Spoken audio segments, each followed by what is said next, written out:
Doctor Rajendra Prasad का जन्म 3 दिसंबर 1884 को बिहार के सीवान जिले के जीरादेई गांव में हुआ था। उनके पिता का नाम महादेव सहाय और माता का नाम कमलेश्वरी देवी था। राजेंद्र प्रसाद अपने भाई बहनों में सबसे छोटे थे। 5 वर्ष की आयु में राजेंद्र प्रसाद को उनके समुदाय की एक प्रथा के अनुसार एक मौलवी के सुपुर्द कर दिया गया, जिस मौलवी ने उन्हें फारसी सिखाई। इसके बाद उन्हें हिंदी और अंक गणित सिखाई गई। मात्र 12 साल की उम्र में राजेंद्र प्रसाद का विवाह राजवंशी देवी से हो गया। राजेंद्र प्रसाद एक प्रतिभाशाली छात्र थे। उन्होंने कलकत्ता विश्वविद्यालय की प्रवेश परीक्षा में प्रथम स्थान प्राप्त किया। उन्हें 30 रुपए मासिक छात्रवृत्ति भी दी गई। वर्ष 1902 में उन्होंने प्रसिद्ध कलकत्ता प्रेसिडेंसी कॉलेज में प्रवेश लिया। यहाँ उनके शिक्षकों में महान वैज्ञानिक जगदीश चंद्र बसु और प्रफुल्ल चंद्र रॉय थे। बाद में उन्होंने विज्ञान से हटकर कला के क्षेत्र में एमए और कानून में मास्टर्स की शिक्षा प्राप्त की। इसी बीच वर्ष 1905 में अपने बड़े भाई महेंद्र के कहने पर राजेंद्र प्रसाद स्वदेशी आंदोलन से जुड़ गए। डॉक्टर राजेंद्र प्रसाद सतीश चंद्र मुखर्जी और भगिनी निवेदिता द्वारा संचालित डॉन सोसाइटी से भी जुड़े थे। गांधी जी के संपर्क में आने के बाद राजेंद्र प्रसाद आज़ादी की लड़ाई में पूरी तरह शामिल हो गए। उन्होंने असहयोग आंदोलन में सक्रिय रूप से भाग लिया। डॉक्टर राजेंद्र प्रसाद को 1930 में नमक सत्याग्रह में भाग लेने के दौरान गिरफ्तार कर लिया गया। 15 जनवरी 1934 को जब बिहार में एक विनाशकारी भूकंप आया, तब राजेंद्र प्रसाद जेल में थे। जेल से रिहा होने के 2 दिन बाद ही राजेंद्र प्रसाद धन जुटाने और राहत के कार्यों में लग गए।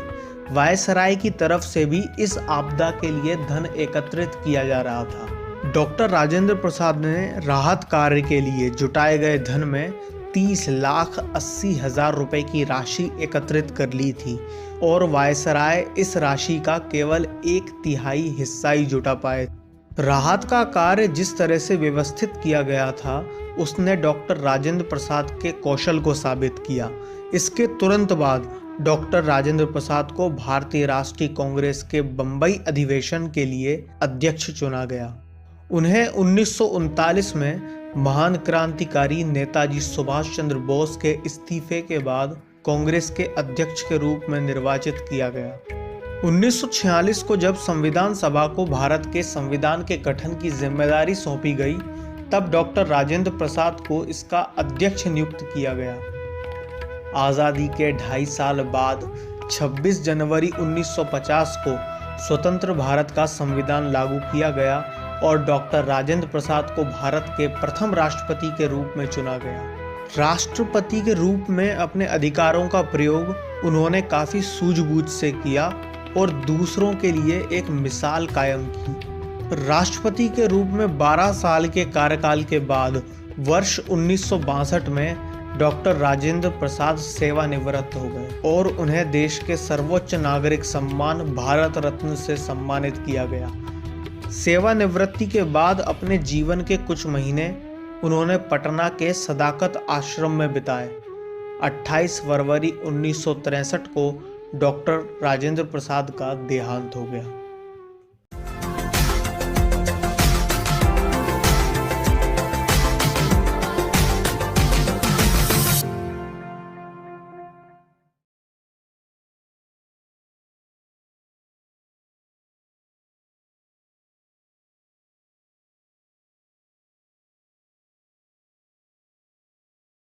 राजेंद्र प्रसाद स्वतंत्र भारत के प्रथम राष्ट्रपति थे।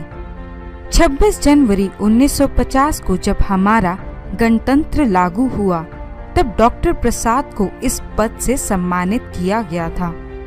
आजादी के बाद बनी पहली सरकार में डॉक्टर राजेंद्र प्रसाद को पंडित जवाहरलाल नेहरू की सरकार में कैबिनेट मंत्री के तौर पर खाद्य व कृषि विभाग का काम सौंपा गया। इसके साथ ही इन्हें भारत के संविधान सभा में संविधान निर्माण के लिए अध्यक्ष नियुक्त किया गया। नमस्कार दोस्तों, आइए आज हम अपने चैनल दीपावली में आपको हमारे देश के पहले राष्ट्रपति डॉक्टर राजेंद्र प्रसाद का जीवन परिचय देने जा रहे हैं। सब्सक्राइब करिए दीपावली चैनल को और बेल आइकन को प्रेस कीजिए हमारी वीडियो सबसे पहले देखने के लिए। राजेंद्र प्रसाद गांधी जी के मुख्य शिष्यों में से एक थे। उन्होंने भारत की आजादी के लिए प्राण तक न्योछावर करने की ठान रखी थी। स्वतंत्रता संग्रामी के रूप में इनका नाम मुख्य रूप से लिया जाता है। राजेंद्र प्रसाद बिहार के मुख्य नेता थे। नमक आंदोलन व भारत छोड़ो आंदोलन के दौरान इन्हें जेल यातनाएं भी सहनी पड़ी। राष्ट्रपति बनने के बाद प्रसाद जी गैर पक्षपात व स्वतंत्र रूप से निर्णय लेना चाहते थे, इसलिए उन्होंने कांग्रेस पार्टी से संन्यास ले लिया। प्रसाद जी भारत में शिक्षा के विकास के लिए अधिक जोर देते थे। नेहरू जी की सरकार को उन्होंने कई बार अपनी सलाह भी दी। राजेंद्र प्रसाद जन्म व परिवार की सूची कुछ इस प्रकार से है। डॉक्टर प्रसाद का जन्म 3 दिसंबर 1884 को बिहार में एक छोटे से गांव जीरादेई में हुआ था। इनके पिता का नाम महादेव सहाय था व माता का नाम कमलेश्वरी देवी था।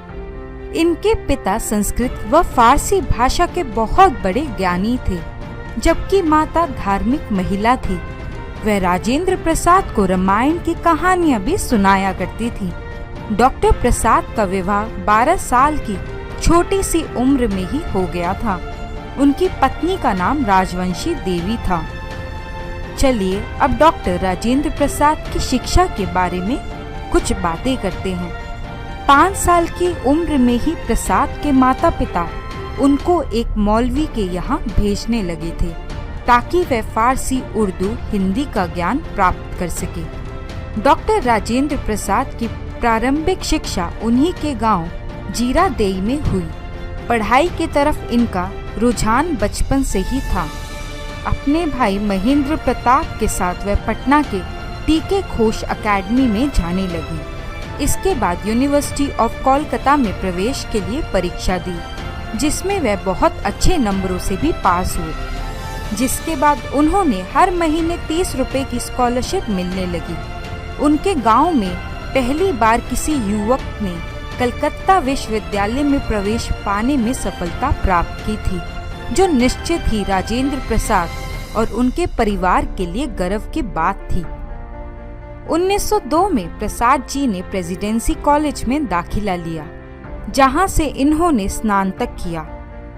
1907 में यूनिवर्सिटी ऑफ कलकत्ता से इकोनॉमिक्स में एमए किया। सन 1915 में कानून में मास्टर की डिग्री पूरी की, जिसके लिए उन्हें गोल्ड मेडल से सम्मानित भी किया गया था। इसके बाद उन्होंने कानून में डॉक्टरेट की उपाधि भी प्राप्त की। इसके बाद पटना आकर वकालत करने लगे, जिससे उन्हें बहुत धन और नाम मिला।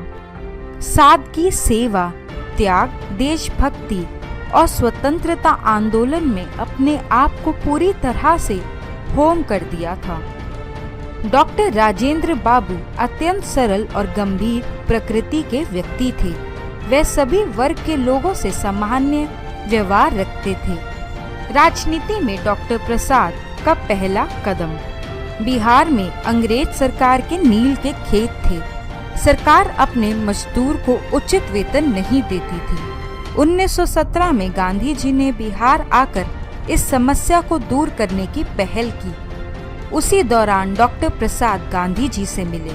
उनकी विचारधारा से वे बहुत प्रभावित हुए।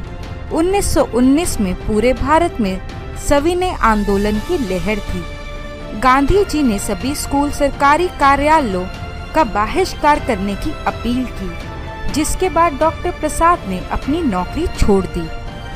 चंपारण आंदोलन के दौरान राजेंद्र प्रसाद गांधी जी के वफादार साथी बन गए थे। गांधी जी के प्रभाव में आने के बाद उन्होंने अपने पुराने और रूढ़िवादी विचारधारा का त्याग कर दिया और एक नई ऊर्जा के साथ स्वतंत्रता आंदोलन में भाग लिया। 1931 में कांग्रेस ने आंदोलन छेड़ दिया था। इस दौरान डॉक्टर प्रसाद को कई बार जेल जाना पड़ा। 1934 में उनको बम्बई कांग्रेस का अध्यक्ष बनाया गया था। वे एक से अधिक बार अध्यक्ष बनाए गए। 1942 में भारत छोड़ो आंदोलन में इन्होंने भाग लिया, जिस दौरान वे गिरफ्तार हुए और नजरबंद रखा गया। भले ही 15 अगस्त 1947 को भारत को स्वतंत्रता प्राप्त हुई, लेकिन संविधान सभा का गठन उससे कुछ समय पहले ही कर लिया गया था।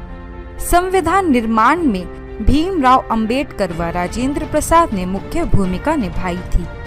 भारतीय संविधान समिति के अध्यक्ष डॉक्टर प्रसाद चुने गए। संविधान पर हस्ताक्षर करके डॉक्टर प्रसाद ने ही इसे मान्यता दी। राजेंद्र प्रसाद भारत के राष्ट्रपति के रूप में 26 जनवरी 1950 को भारत को डॉक्टर राजेंद्र प्रसाद के रूप में प्रथम राष्ट्रपति बनाया गया था। 1957 में फिर राष्ट्रपति चुनाव हुए, जिसमें दोबारा राजेंद्र प्रसाद जी को राष्ट्रपति बनाया गया। वह पहली बार था जब एक ही इंसान 2 बार लगातार राष्ट्रपति बना था। 1962 तक वे इस सर्वोच्च पद पर विराजमान रहे। 1962 में ही अपने पद को त्याग कर वे पटना चले गए और बिहार विद्यापीठ में रहकर जन सेवा कर जीवन व्यतीत करने लगे। डॉक्टर राजेंद्र प्रसाद को मिले अवार्ड व सम्मान। सन 1962 में अपने राजनीतिक और सामाजिक योगदान के लिए उन्हें भारत के सर्वश्रेष्ठ नागरिक सम्मान भारत रत्न से नवाजा गया। वह एक विद्वान, प्रतिभाशाली, दृढ़ निश्चयी और उदार दृष्टिकोण वाले व्यक्ति थे। इनकी मृत्यु के बारे में जानते हैं। 28 फरवरी 1963 को डॉक्टर प्रसाद का निधन हो गया। उनके जीवन से जुड़ी कई ऐसी घटनाएं हैं जो ये प्रमाणित करती है कि राजेंद्र प्रसाद बेहद दयालु और निर्मल स्वभाव के थे।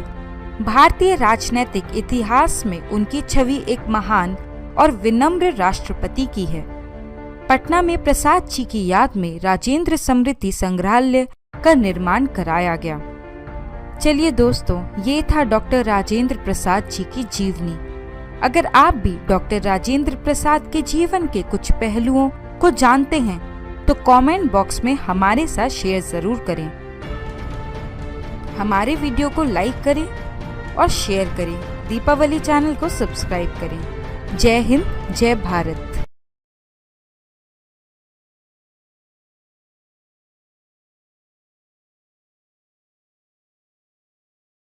छठी शताब्दी में हिंदुस्तान सोने की चिड़िया कहलाता था। यह सुनकर यहाँ मुस्लिम आक्रमणकारी आते रहते थे। इन्हीं में से एक था तुर्की का शासक इख्तियारुद्दीन मोहम्मद बिन बख्तियार खिलजी। उस समय हिंदुस्तान पर खिलजी का ही राज था। नालंदा यूनिवर्सिटी तब राजगीर का एक उपनगर हुआ करती थी। यह राजगीर से पटना को जोड़ने वाली रोड पर स्थित है। यहाँ पढ़ने वाले ज्यादातर स्टूडेंट्स विदेशी थे। उस वक्त यहाँ 10,000 छात्र पढ़ते थे, जिन्हें 2,000 शिक्षक गाइड किया करते थे। महायान बौद्ध धर्म के इस विश्वविद्यालय में हीनयान बौद्ध धर्म के साथ ही दूसरे धर्मों को भी शिक्षा दी जाती थी। मशहूर चीनी यात्री हेनसोंग ने भी 1 साल की शिक्षा यहाँ ग्रहण की थी। यह वर्ल्ड की ऐसी पहली यूनिवर्सिटी थी जहाँ रहने के लिए हॉस्टल भी था। जी हाँ, हम बात कर रहे हैं नालंदा विश्वविद्यालय के बारे में। तुर्की के शासक बख्तियार खिलजी ने नालंदा विश्वविद्यालय में आग लगवा दी थी। कहा जाता है कि विश्वविद्यालय में इतनी पुस्तकें थी कि पूरे 6 महीनों तक यहाँ के पुस्तकालय में आग धधकती रही। उसने अनेक धर्माचार्य और बौद्ध भिक्षुकों को भी मार डाला था। खिलजी ने उत्तर भारत में बौद्धों द्वारा शासित कुछ क्षेत्रों पर कब्जा भी कर लिया था। इतिहासकार विश्व प्रसिद्ध नालंदा विश्वविद्यालय को जलाने के पीछे जो वजह बताते हैं, उसके अनुसार एक समय बख्तियार खिलजी बहुत ज्यादा बीमार पड़ गया था। उसके हकीमों ने इसका काफी उपचार भी किया, लेकिन कोई फायदा नहीं हुआ। तब उसे नालंदा विश्वविद्यालय के आयुर्वेद विभाग के प्रमुख आचार्य राहुल श्रीभद्र जी के उपचार कराने की सलाह दी गई। उसने आचार्य राहुल को बुलवा लिया तथा इलाज से पहले शर्त लगा दी कि वह किसी हिंदुस्तानी दवाई का सेवन नहीं करेगा। उसके बाद भी उसने कहा कि अगर वह ठीक नहीं हुआ तो आचार्य की हत्या करवा देगा। ये सोचकर आचार्य राहुल श्रीभद्र सोच में पड़ गए। फिर कुछ सोचकर उन्होंने खिलजी की सारी शर्तें मान ली। कुछ दिनों बाद वो खिलजी के पास एक कुरान लेकर पहुंचे और उन्हें कहा कि जितना आप इस कुरान को पढ़ सकते हैं पढ़िए, मैं गारंटी देता हूं आपको कि आप ठीक हो जाएंगे। दरअसल राहुल श्रीभद्र ने कुरान के कुछ पन्नों पर एक दवा का लेप लगा दिया था। खिलजी थूक लगा लगा कर पन्ने पलटते गए और इसी तरीके से वो धीरे धीरे करके ठीक होने लगे। लेकिन पूरी तरह ठीक होने के बाद भी उसने हिंदुस्तानी वैद्य के एहसानों को भुला दिया। उसे इस बात से जलन होने लगी कि उसके हकीम फेल हो गए, जबकि एक हिंदुस्तानी वैद्य उसका इलाज करने में सफल हो गया। तब खिलजी ने सोचा कि क्यों न ज्ञान की इस पूरी जड़ नालंदा यूनिवर्सिटी, नालंदा विश्वविद्यालय को खत्म कर दिया जाए। इसके बाद उसने जो किया उसके लिए इतिहास उसे कभी भी माफ नहीं करेगा। जलन के मारे खिलजी ने नालंदा यूनिवर्सिटी में आग लगाने का आदेश दे दिया। कहा जाता है कि यूनिवर्सिटी की लाइब्रेरी में इतनी सारी किताबें थीं कि 3 से 4 महीने तक तो आग इतनी भभकती रही कि उसे बुझाना मुश्किल हो गया था। इसके बाद भी खिलजी का मन शांत नहीं हुआ। उसने नालंदा के हजारों धार्मिक लीडर्स और बौद्ध भिक्षुकों की हत्या करवा दी। बाद में पूरे नालंदा को जलाने का भी आदेश उसने दे दिया। इस विश्वविद्यालय में 3 प्रमुख पुस्तकालय थे, रत्नोदधि, रत्न सागर और रत्न रंजक। एक पुस्तकालय तो कहा जाता है कि 9 तलों का हुआ करता था, यानी कि उस लाइब्रेरी में टोटल 9 फ्लोर थे और तीनों पुस्तकालयों में लगभग लाखों की गिनतियों में पुस्तकें जमा थी। लेकिन अपनी द्वेष भावना के चलते खिलजी ने ना ही सिर्फ नालंदा की पुस्तकालय को जलाया, वहाँ के बौद्ध धर्म के जितने भी भिक्षुक थे, वहाँ पे पढ़ने वाले छात्र और बहुत सारे चिकित्सकों को भी मरवा दिया। इस विश्वविद्यालय में भारत के विभिन्न क्षेत्रों से ही नहीं बल्कि कोरिया, जापान, चीन, तिब्बत, इंडोनेशिया, श्रीलंका, फारस, तुर्की और ग्रीक से भी विद्यार्थी शिक्षा ग्रहण करने के लिए आते थे। नालंदा के विशिष्ट शिक्षा प्राप्त स्नातक बाहर जाकर बौद्ध धर्म के साथ ही अन्य ज्ञान का प्रचार भी किया करते थे। नालंदा में बौद्ध धर्म के अतिरिक्त हेतु विद्या, शब्द विद्या, चिकित्सा शास्त्र, अथर्ववेद तथा सांख्य से संबंधित विषय भी पढ़ाए जाते थे। युआन च्वांग ने लिखा था कि नालंदा के 1 सहस्त्र विद्वान आचार्यों में से 100 ऐसे थे जो सूत्र और शास्त्र जानते थे तथा 500 ऐसे थे जो अन्य विषयों में परंपरागत थे और 20 से 50 विषयों में अपने आप में महारत उन्होंने हासिल की हुई थी। केवल शीलभद्र ही ऐसे थे जिनकी सभी विषयों में समान गति थी। इस विश्वविद्यालय की 4वीं से 11वीं सदी तक अंतरराष्ट्रीय ख्याति रही थी। लेकिन मोहम्मद बिन बख्तियार खिलजी ने इस विश्वविद्यालय को जलाकर जितनी बड़ी गलती की, उसके लिए हिंदुस्तान कभी भी इस बख्तियार खिलजी को माफ नहीं करेगा।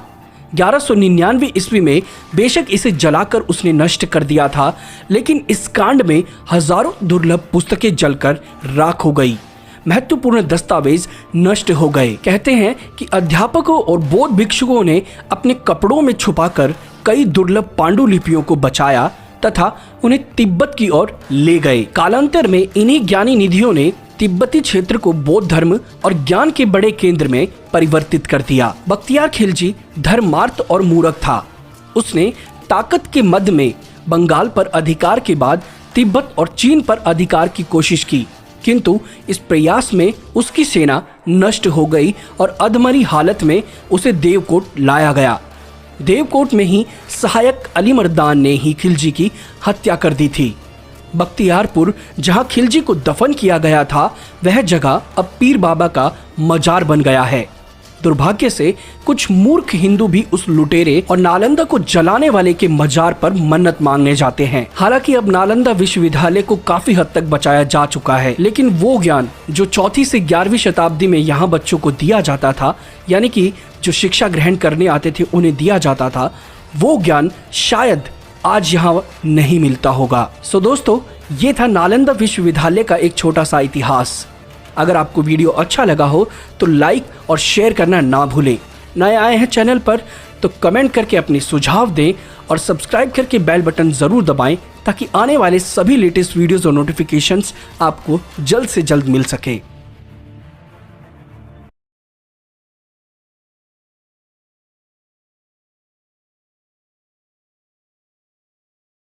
हे beautiful people, welcome to Fundoo programming. मैं हूं आपका दोस्त फंडू बॉय।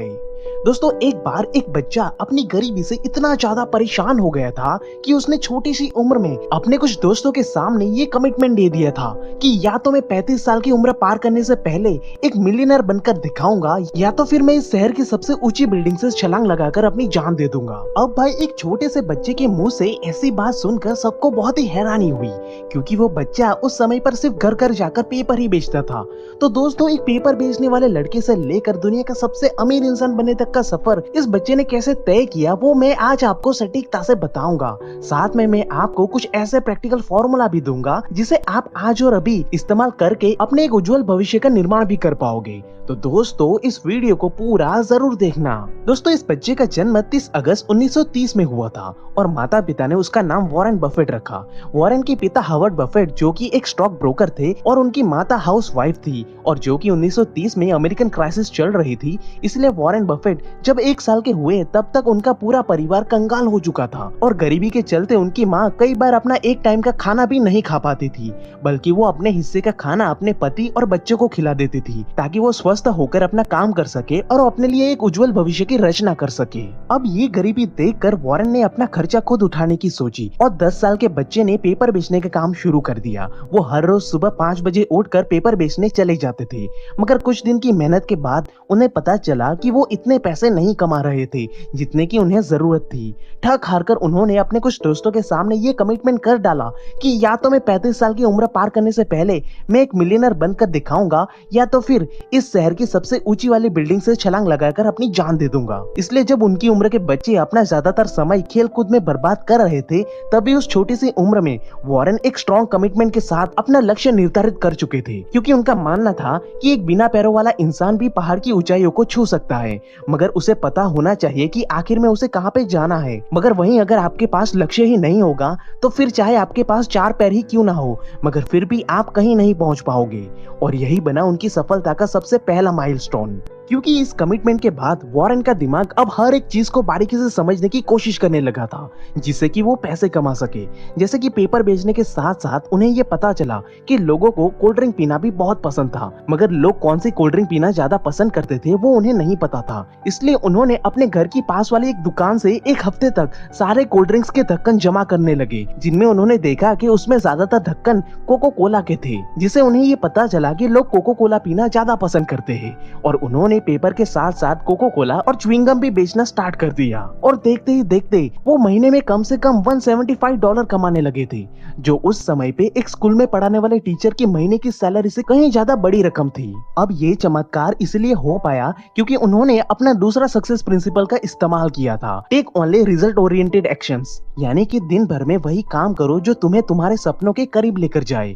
अब इस फॉर्मूला का सटीकता से इस्तेमाल करने पर वॉरेन अच्छी खासी कमाई कर रहे थे, मगर जैसे जैसे समय आगे बढ़ा वैसे वैसे वॉरेन की पढ़ाई की वजह से और कई बार ज्यादा बारिश गिर जाने की वजह से वॉरेन लोगों के घर जाकर न्यूज़पेपर और दूसरी चीजें नहीं पहुंचा पाते थे, जिसकी वजह से उनकी इनकम कम होने लगी थी। अब वही उनके पिता भी अब अच्छी खासी कमाई करने लगे थे, इसलिए वो नहीं चाहते थे कि वॉरेन अब ये सब काम करे, बल्कि वो ये चाहते थे कि वॉरेन अब अपना पूरा ध्यान अपनी पढ़ाई पर रखे। लेकिन भाई अब घर वालों को तो वॉरेन बफेट के इस कमिटमेंट के बारे में तो कुछ पता ही नहीं था, इसलिए वॉरेन बफेट अपनी पढ़ाई के साथ साथ पैसे कमाने के भी तरीके ढूंढने लगे और वहीं बना उनकी सफलता का तीसरा formula, change your strategy but never change your goal, यानी कि अपने लक्ष्य तक पहुंचने का रास्ता जरूर बदलो मगर कभी भी अपने लक्ष्य को मत बदलो। अब इसी सक्सेस प्रिंसिपल का इस्तेमाल करते हुए वॉरेन को अपने पिता से स्टॉक मार्केट के बारे में पता चला कि कैसे आप अपना डेली का रेगुलर काम करते हुए भी किसी चीज में एक्टिवली इन्वॉल्व हुए बगैर भी घर बैठे बैठे पैसे कमा सकते हैं।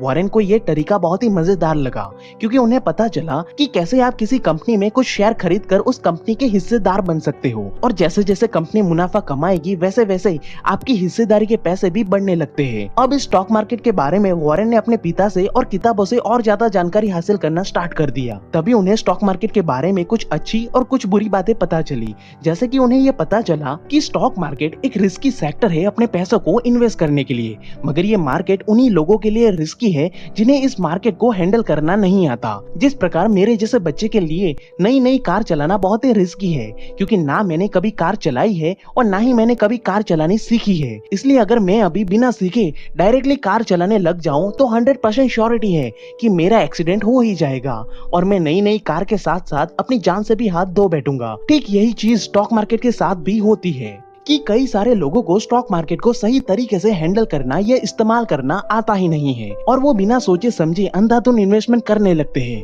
जिसकी वजह से ही वो अपने पैसों को गवा देते हैं। इसलिए वॉरेन बफेट ने डायरेक्टली छलांग मारने से पहले स्टॉक मार्केट को हैंडल करना और उसे इस्तेमाल करना बेहतर समझा, ताकि वो उसे सटीकता से सीख कर बिना कोई रिस्क के आसानी से अपने पैसों को इन्वेस्ट कर सके। जिसमें पहली चीज वॉरेन को ये समझ में आई कि हर कंपनी को ग्रो करने के लिए पैसे चाहिए होते हैं, इसलिए कंपनी पब्लिक फंड का सहारा लेती है, यानी कि वो आईपीओ निकालती है, जिसे कि दुनिया की आम जनता भी उस आईपीओ को खरीदकर कंपनी की एक हिस्सेदार बन जाती है और उस पैसों का इस्तेमाल करके कंपनी अपने आप को ग्रो करती है और अपनी ग्रोथ के साथ साथ वो अपने हिस्सेदारों को भी अमीर बनाती है।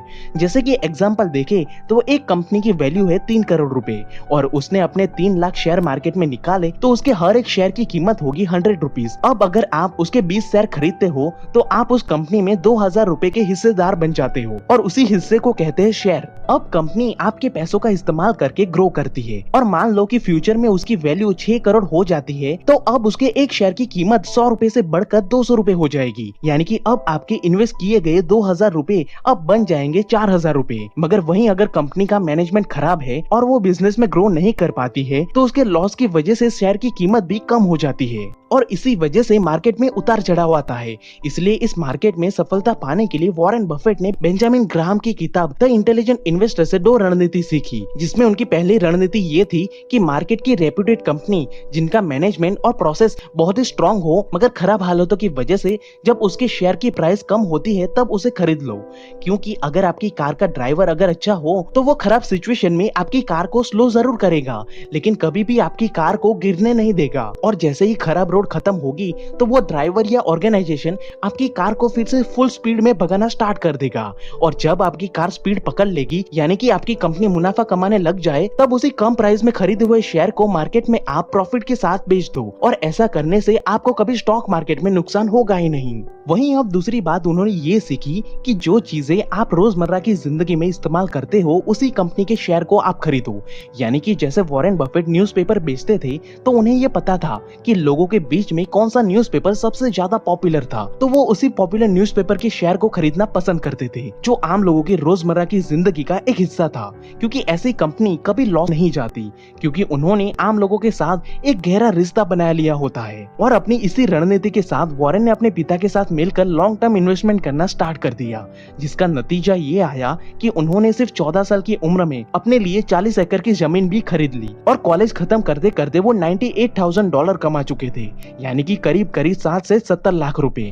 और ये सब पॉसिबल हो पाया था उनकी स्टॉक मार्केट में लॉन्ग टर्म की इन्वेस्टमेंट की वजह से। अब यहाँ तक पहुँचने के बाद वॉरेन बफेट को ये समझ में आ गया था कि उनका जो नॉलेज था और जो उनका नजरिया था वो नजरिया उन्हें इस लेवल तक तो लेकर आ गया था, मगर अब यहाँ से करोड़ों तक का सफर तय करने के लिए उन्हें अपना नजरिया बदलने की जरूरत थी। इसलिए जो इंसान ऑलरेडी स्टॉक और इन्वेस्टमेंट की इंडस्ट्री में एक अद्भुत महारत हासिल कर चुका था, ऐसे इंसान बेंजामिन ग्राहम की नजर से वो स्टॉक मार्केट की दुनिया को समझना चाहते थे और इसीलिए उन्होंने अपनी आगे की पढ़ाई उस कॉलेज में पूरी की जहाँ पे बेंजामिन ग्राहम पढ़ाते थे और अपनी कॉलेज खत्म करने के बाद उन्होंने 2 साल तक वहीं बेंजामिन ग्राहम के साथ काम किया और स्टॉक मार्केट और इन्वेस्टमेंट की दुनिया में एक ऊंचे लेवल की महारत को हासिल किया, जो बना उनकी सफलता का अगला प्रिंसिपल कि ऑलवेज लर्न फ्रॉम एक्सपर्ट। और उसके बाद वॉरेन ने खुद अपनी इन्वेस्टमेंट फर्म स्टार्ट की और करीब 2 साल के अंदर अंदर ही उन्होंने इस फर्म से करोड़ों का प्रॉफिट जनरेट किया और 35 साल की उम्र पार करने से पहले ही वो मिलियनर बन गए और अपने बचपन के कमिटमेंट को उन्होंने बड़ी ही सटीकता से पूरा किया और इसी तरह से वो कुछ ही समय में दुनिया के सबसे अमीर इंसानों में से एक इंसान भी बन गए। जिसके ऊपर वॉरेन बफेट ये कहते हैं कि सिर्फ मेहनत करते रहने से कुछ नहीं होने वाला, मेहनत के साथ साथ आपको सही स्ट्रेटेजी और सही प्रिंसिपल का इस्तेमाल करना भी आना चाहिए, तभी आपको एक सटीक सफलता मिल पाएगी। अब जैसे कि मैंने स्टार्टिंग में बताया था वैसे आप भी आज और अभी वॉरेन बफेट की तरह ही इस फॉर्मूला को प्रैक्टिकली इस्तेमाल कर सकते हो। जैसे कि हमारे इंडिया में 2 स्टॉक मार्केट है, बॉम्बे स्टॉक एक्सचेंज और नेशनल स्टॉक एक्सचेंज।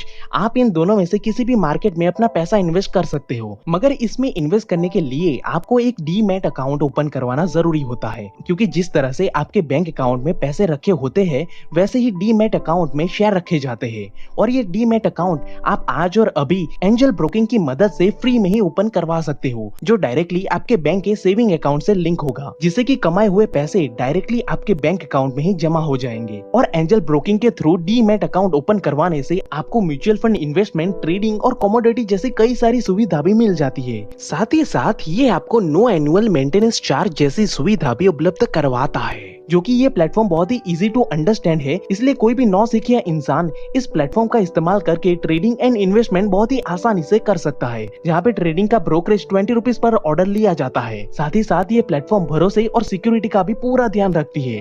इसी वजह से 1987 से लेकर आज तक ये प्लेटफॉर्म मार्केट में बड़ी ही मजबूती से टिका हुआ है। और अगर यहाँ पे आपको कुछ समझ में ना आए तो यहाँ पे बड़े बड़े एक्सपर्ट लोग भी बैठे हुए हैं आपकी मदद करने के लिए, जिसकी पूरी जानकारी और लिंक आपको डिस्क्रिप्शन बॉक्स में मिल जाएगी, जहाँ पे आप आज और अभी फ्री में ही इन सभी प्रिंसिपल को प्रैक्टिकली इंप्लीमेंट करना स्टार्ट कर सकते हो। तो दोस्तों जाइए और इस फ्री सुविधा का आज और अभी लाभ उठाइए। And at last, thank you for watching guys.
प्रेम नमन। मैं एक किस्सा शेयर करना चाहूँगी। ओशो की किसी पोस्ट पे फेसबुक पे अभी रिसेंट एक ओशो फॉलोअर ने, जो ओशो का बहुत बड़ा अपने आप को फ़ैन बोलता है, या उसने एक अर्धनग्न स्त्री की चित्र पे लिखा, ओशो का नव संन्यास सबको मुबारक हो। मुझे बहुत बुरा लगा ये पोस्ट देख के। मैंने जस्ट उसको शेयर किया और उस पर बहुत अच्छा नोट लिखा, आप लोग खुद को ओशो फॉलोअर जो भी कहते हो, थू है आप लोगों पे और शर्मिंदा होना चाहिए। सेक्स गुरु वो तब भी कहलाते थे जब शारीरिक रूप से जीवित थे, और जब वो शरीर से चले गए तो आप सब ओशो फॉलोअर उनको बदनाम कर रहे हो इस तरह की तस्वीरें शेयर करके।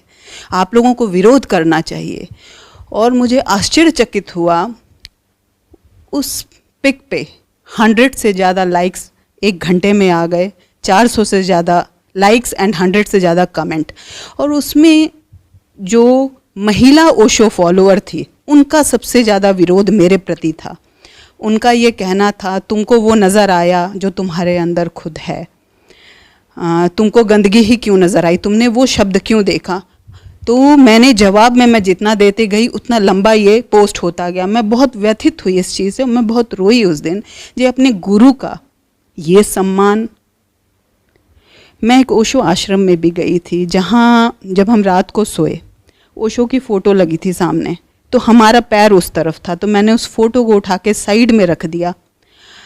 तो हम मेरे साथ जो मित्र थे, जो भी एक दो, उन्होंने कहा क्या उस दीवार पे ओशो नहीं है, इस दीवार पे नहीं है, तुमको वहीं नज़र आया। हम लोग वो दिख रहा है मुझे वहाँ पे, वहाँ अदृश्य रूप से है तो हर जगह। तो ये सारी बातें और इस तरह का गुरु प्रेम मुझे समझ में नहीं आता। गुरु तो साक्षात रूप से रूह में हमारे होता है, हम इस तरह से कैसे अपमान कर सकते हैं। और उस पोस्ट में सबसे ज़्यादा महिलाएं मेरे विपक्ष में थी, उनका विरोध था, तुम आंख बंद करो आगे निकल जाओ। तो ये क्या अंधापन नहीं है समाज में इस तरह की गंदी चीज़ों को देख के हम विरोध ना करें? ये अंधापन इसमें नहीं है, ये तो रंगी हुई आंखें हैं, ये तो मायावी सुरमे हैं। अंधा होना तो मैं फिर भी कहूँगा कि थोड़ी मासूमियत की बात होती है। ये तो जानबूझ करके आंखों में विशिष्ट सुरमे दिए जा रहे हैं बेकार की बात करने के लिए। देखिए, बहुत ऊंचे लोगों की बातें बहुत नीचे लोगों के हाथों में पड़ जाएं तो बड़ी गड़बड़ हो जाती है। इसी तरीके से बहुत ऊंचे लोगों के कर्मों का अनुसरण बहुत नीचे के लोग करने लग जाएं तो भी बड़ी गड़बड़ हो जाती है। गुरु नानक साहब गए थे अरब, तो एक दिन वो लेट गए, काबा के पत्थर की ओर उन्होंने पांव कर लिए। तो लोगों ने टोका, बोले आप तो संत हैं, विद्वान हैं, ये आप क्या कर रहे हैं, आप काबे की तरफ पांव करके। तो कहानी ही है, पर कहानी का मर्म समझिएगा। उन्होंने कहा ठीक है, जिधर को काबा नहीं है मैं उधर को पांव करे लेता हूं। तो उन्होंने, कहते हैं, अपने पांव मोड़े और कहानी बताती है कि काबा का पत्थर भी उसी के साथ साथ मुड़ गया। ये कहानी किसके चरित्र के साथ शोभा देती है?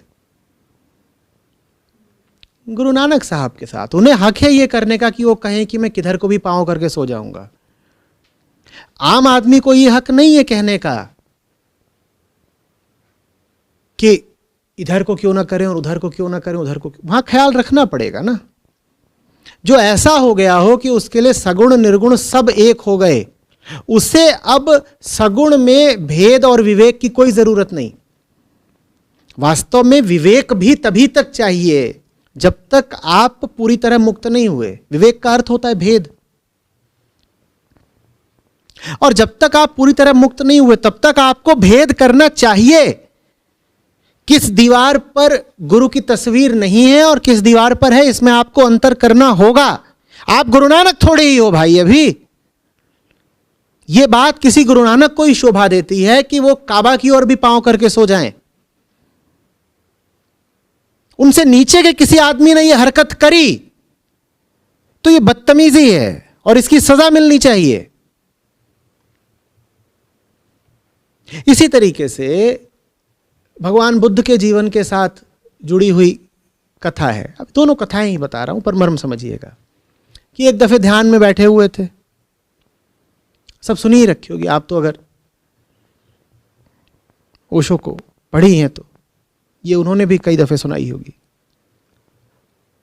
तो कुछ चोर थे, वो एक औरत को ले आए थे जंगल में, जाने पैसे दे के लाए हों, जाने जबरदस्ती उठा लाए हों, जो भी कराओ। वो किसी तरह उनसे छूट छाट के भागी और वो भाग करके जहां बुद्ध बैठे थे ध्यान कर रहे थे उनके सामने से निकली, और वो भी फटे हाल, आधी नग्न ही। वो गुजर गई, अपना भाग गई। पीछे पीछे ये सब लोग आए तो कहते हैं कि इन्होंने पूछा बुद्ध से कि वो अभी यहां से कोई निकली है औरत?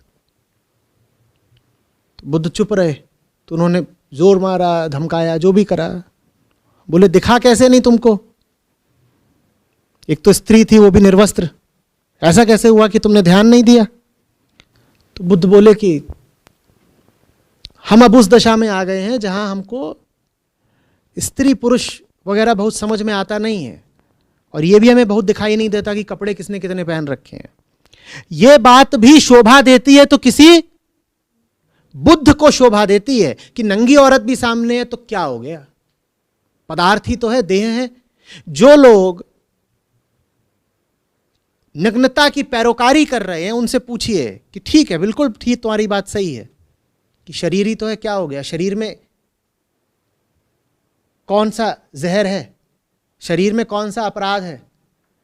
लेकिन क्या तुम ऐसे लोग हो जिन्हें यह कहने का हक है? यह बात कोई ओशो कहे तो ठीक है, तुम क्यों कह रहे हो भाई? तुमने ओशो की ऊंचाई हासिल कर ली क्या? तुम कौन होते हो फेसबुक पर नंगी तस्वीरें चिपकाने वाले? कोई भी काम सही या गलत नहीं होता। जो काम किसी बुद्ध के लिए, किसी नानक के लिए सही है, वो आम आदमी के लिए गलत है।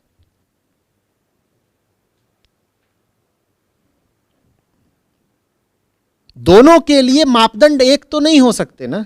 लेकिन हम बड़े अहंकारी लोग हैं, हम कहते हैं उन्होंने करा तो हम भी करेंगे, या फिर हम ये कह देते हैं कि हम जैसे चलते हैं और जैसे रहते हैं और जैसे करते हैं,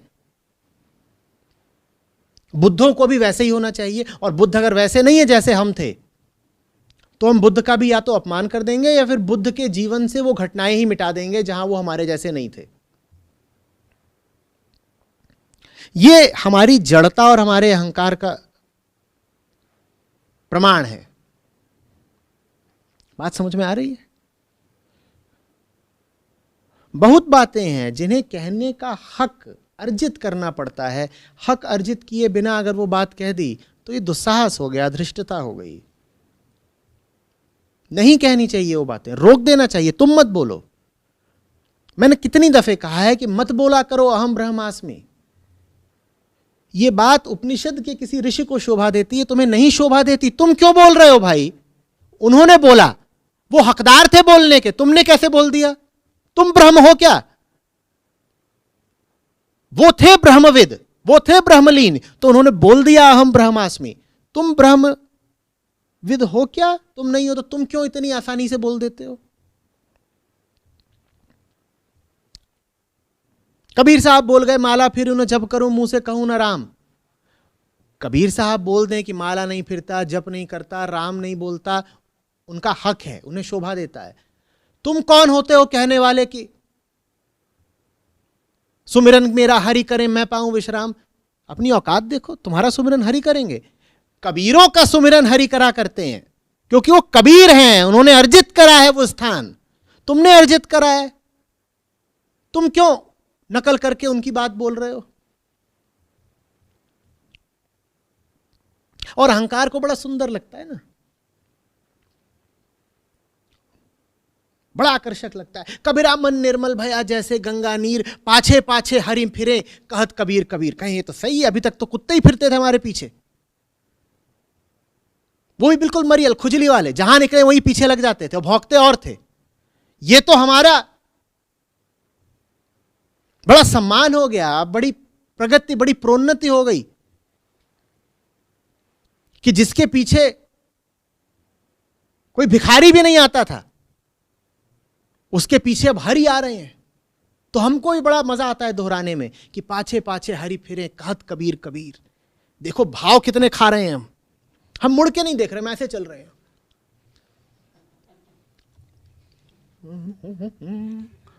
और पीछे पीछे हरि आ रहे हैं। यार कबीर कबीर प्लीज यार, एक मिनट यार, सुन लेना कबीर कबीर। अरे कबीरों को यह बात शोभा देती है और कबीर साहब के पीछे निस्संदेह हरि फिरते हैं, पर तुम्हारा नाम रामलाल है और तुम झुन्नू के पापा हो और तुम धनिया के शौहर हो। तुम्हारे पीछे थोड़ी हरि फिरेंगे कहत झुन्नू लाल रामलाल रामलाल। तुम्हारे पीछे फिरेंगे क्या हरि?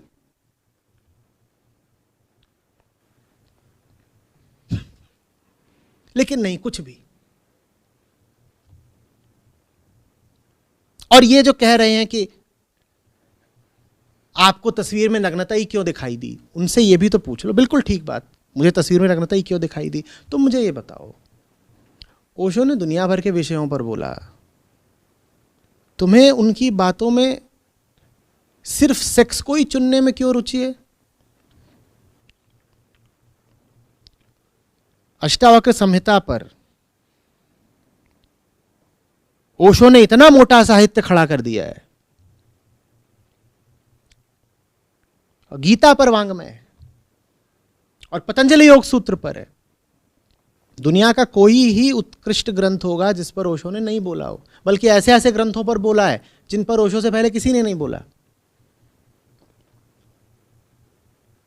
विज्ञान भैरव तंत्र भी अनजाने से ही थे, ओशो ने प्रसिद्ध कर दिया। बिल्कुल पूरी दुनिया में ले गए, लोग जानने लग गए। तुम्हें वो सब क्यों नहीं पता? मीराबाई पर भी बोल गए हैं ओशो, उसकी तस्वीर क्यों नहीं डालते तुम फेसबुक पे? सहजोबाई पर बोल गए हैं, दादू दयाल पर बोल गए हैं, वो सब क्यों नहीं डालते तुम फेसबुक पे? क्यों नहीं डालते? तुम यही क्यों डालते हो? क्योंकि तुम घटिया आदमी हो। तुम ओशो का नाम भी लेकर के अपनी पुरानी घटिया वासनाएं पूरी कर रहे हो, बल्कि तुमने अपनी वासनाओं को सम्मान देने के लिए एक नाम ढूंढ लिया है, ओशो। भाई, कोई व्यक्ति जब जीवन के हर पहलू पर बोलता है तो सेक्स पर भी बोलेगा ना, क्योंकि उसे जीवन की समग्रता को संबोधित करना है। ठीक, जब वो जन्म पर बोल रहा है, मृत्यु पर बोल रहा है, विक्षेप पर बोल रहा है, समाधि पर बोल रहा है, तो वो सेक्स पर भी बोलेगा, क्योंकि उसने जीवन के हर मुद्दे को छुआ है, तो उसने सेक्स को भी छू दिया।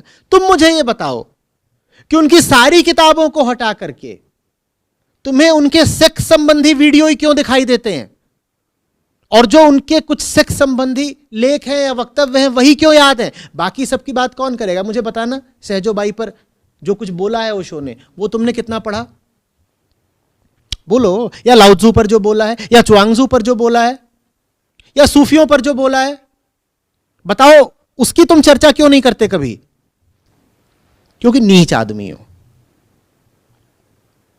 और ओशो के नाम पे जो कुछ चल रहा है अभी, वो 99% नीचता ही है।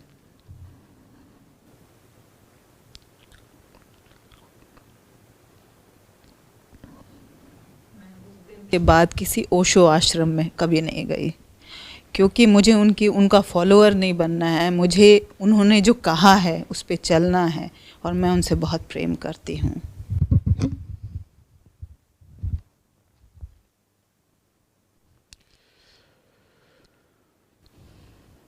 हर महापुरुष का दुर्भाग्य यही होता है, वो चला जाता है, उसके पीछे उसकी बातें कैसे कैसे लोगों के हाथों में पड़ जाती हैं। जब तक वो जिंदा था तब तक तो फिर भी ठीक था, कम से कम बेवकूफ़ी के विरुद्ध कुछ बोल सकता था। एक बार वो चला गया, फिर तो मौजा ही मौजा। उसका नाम लेकर के जो मक्कारी करनी हो, जो अय्याशी करनी हो, जो बदतमीजियां करनी हो, सब कर सकते हो। ओशो एक उदाहरण है, उसके अलावा भी हजारों लोगों के साथ यही हुआ है। आदमजात बड़ी घटिया जात है, हम किसी को नहीं बख्शते।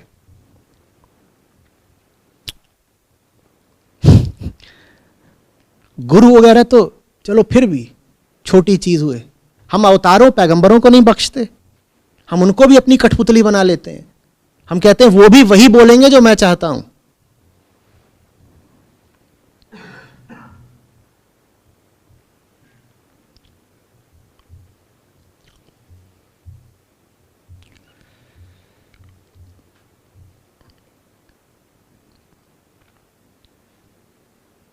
तो इसीलिए भाई, इस छोटे से हिसाब का, इस छोटे आदमी का एक छोटा सा हिसाब पक्का है। क्या? सब कुछ रिकॉर्ड कर लो। जो भी 2-4 लोग सुनते हो मुझे, मैं नहीं चाहता कि मेरे जाने के बाद वो किसी तरह के भ्रम में रहें।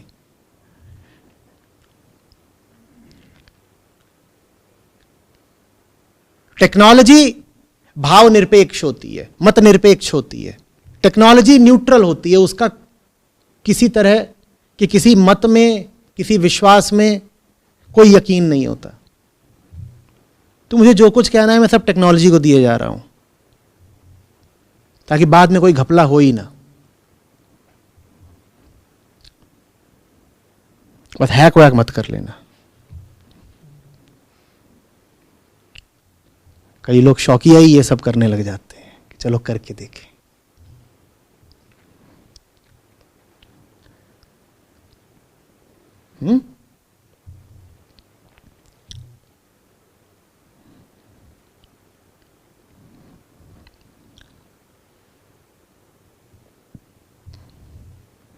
चार टीवी की 10 हार्ड डिस्क आज ही आई हैं।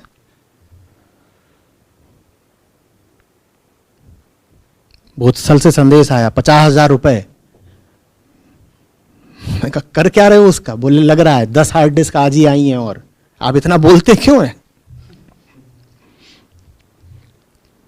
पहले तो उसको रखो, फिर उसका बैकअप भी रखो।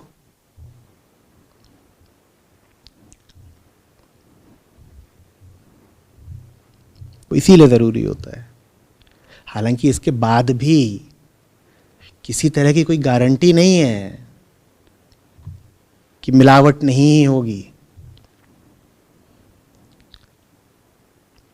हम और कोई हुनर जानते हो ना जानते हो, एक हुनर तो हम जानते हैं, साफ जगह पर पीक मार देने का। दुनिया का जो सबसे छिछोरा आदमी भी होगा, बिल्कुल नाकाबिल, वो उस तरह के लोग जो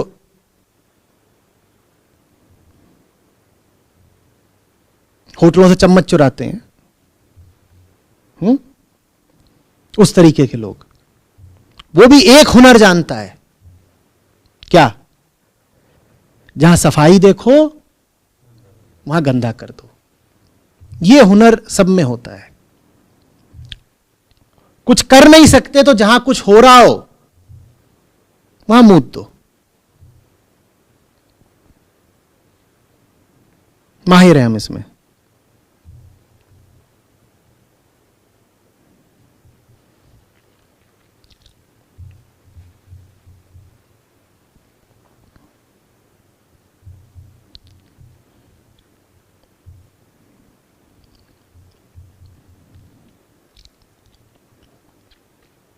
आप जिनको मानती हैं उनकी किताबें उपलब्ध हैं। उनका जो सीधा प्रकट साक्षात शब्द था वो उपलब्ध है। उनके वीडियो वगैरह हैं, सीडी हैं। आपको करना क्या है उनके जाने के बाद उनके आश्रम इत्यादि में भटक करके? उन्होंने ये थोड़ी कहा था कि मैं अपने पीछे से अपना आश्रम छोड़े जा रहा हूं और सब लोग आओ और आश्रम में रहो और उपद्रव देखो। उन्हें जो देना था वो आपको अपनी किताबों के और अपनी वीडियो और ऑडियो रिकॉर्डिंग इनके माध्यम से दे गए हैं। आप उसके साथ रहिए, संतुष्ट रहिए। यही काम तत्कालीन अधिकांश मार्गदर्शकों ने करा है।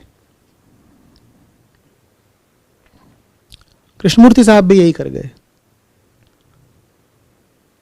कुछ उन्होंने कहा, उसकी रिकॉर्डिंग हुई, कुछ उन्होंने किताबें खुद लिख दी। वो तो साफ ही बोल गए कि मेरे पीछे से भाई कोई ना बन जाए मेरा उत्तराधिकारी।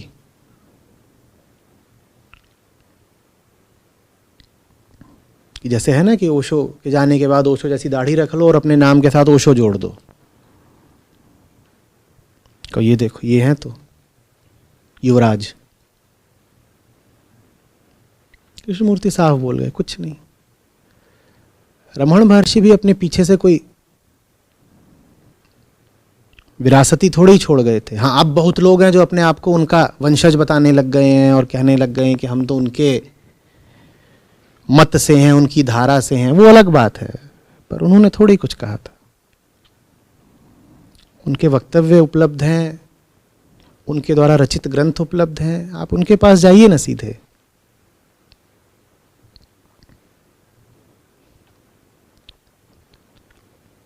पर हमें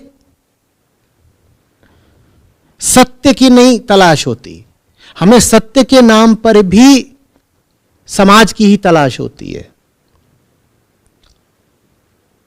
कृष्ण गीता छोड़ गए ना अपनी, हम गीता से संतुष्ट ही नहीं होते। हम कहते हैं वो कृष्ण के नाम पर जो कई तरीके के मूवमेंट चल रहे हैं, हमें उनका सदस्य बनना है। क्यों बनना है भाई, क्यों बनना है? वो मूवमेंट कृष्ण ने चलाए हैं? बोलो, कृष्ण आपके लिए वो सब नमूने छोड़ गए थे जो सड़कों पे घूमते रहते हैं, रामा रामा करते? कृष्ण छोड़ गए हैं क्या उनको? कृष्ण आपके लिए सिर्फ क्या छोड़ गए हैं? गीता। पर नहीं, हमें सत्य नहीं, हमें समाज चाहिए। हमें किसी नए समाज का हिस्सा बनना है कि मैं भी इस बिरादरी का हिस्सा कहलाऊं, मैं फलाने संघ का हिस्सा हूं, फलाने आश्रम का हिस्सा हूं, फलाने मठ का हिस्सा हूं, फलाने मिशन का हिस्सा हूं। क्यों बनना है?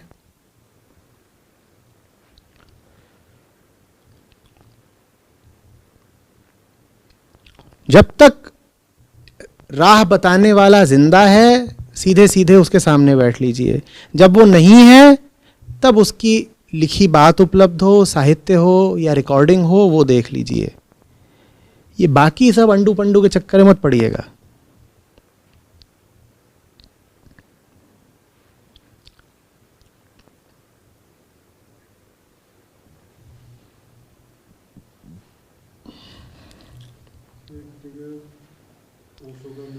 एक बुक पढ़ रहा था, उसमें ओशो जी ने खुद कहा था उसमें कि मेरे जाने के बाद कोई अपने जो उनके शिष्य बैठे थे सामने, कि आप कोई दूसरा जिंदा गुरु देख लेना जिससे आमने सामने बात हो सके, जहाँ आग जली हो, जहाँ फिर तभी वो आनंद बरकरार रह सकता है। मैंने कहा ना, हम बहुत हुनरमंद लोग हैं। अगर वो बोल भी गए कि मेरे जाने के बाद कोई जीवित गुरु देख लेना, तो उनके अनुयायी क्या करेंगे?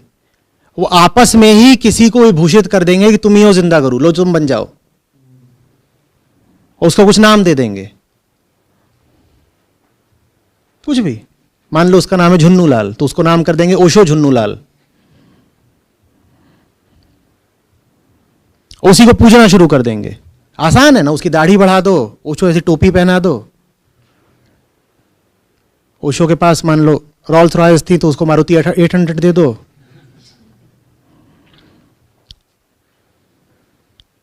वो भी वही वाले चुटकुले सुनाना शुरू कर दे, मुल्ला नसरुद्दीन, और वही सब जो कहानियां वो सुनाते थे उनको दोहराना शुरू कर दे। ठीक है। और कोई पूछे कि ये क्यों कर रहे हो तुम, झुन्नू लालो काय को बैठा दिया कुर्सी पे, तो कहो कि ओशो ही तो बोल गए थे कि मेरे जाने के बाद कोई जिंदा गुरु खोज लेना। अरे उन्होंने कहा था जिंदा गुरु खोज लेना, उन्होंने ये थोड़ी कहा था जिंदा नमूना खोज लेना। ये किस नमूने को पकड़ लाए हो? तो हम, फिर कह रहा हूं, हम बड़े करामाती लोग हैं, हम कुछ भी कर सकते हैं। अब वो जिंदा तो है नहीं कि वो आके कहेंगे कि ये क्या कर रहे हो, तो हम फिर कुछ भी करते हैं।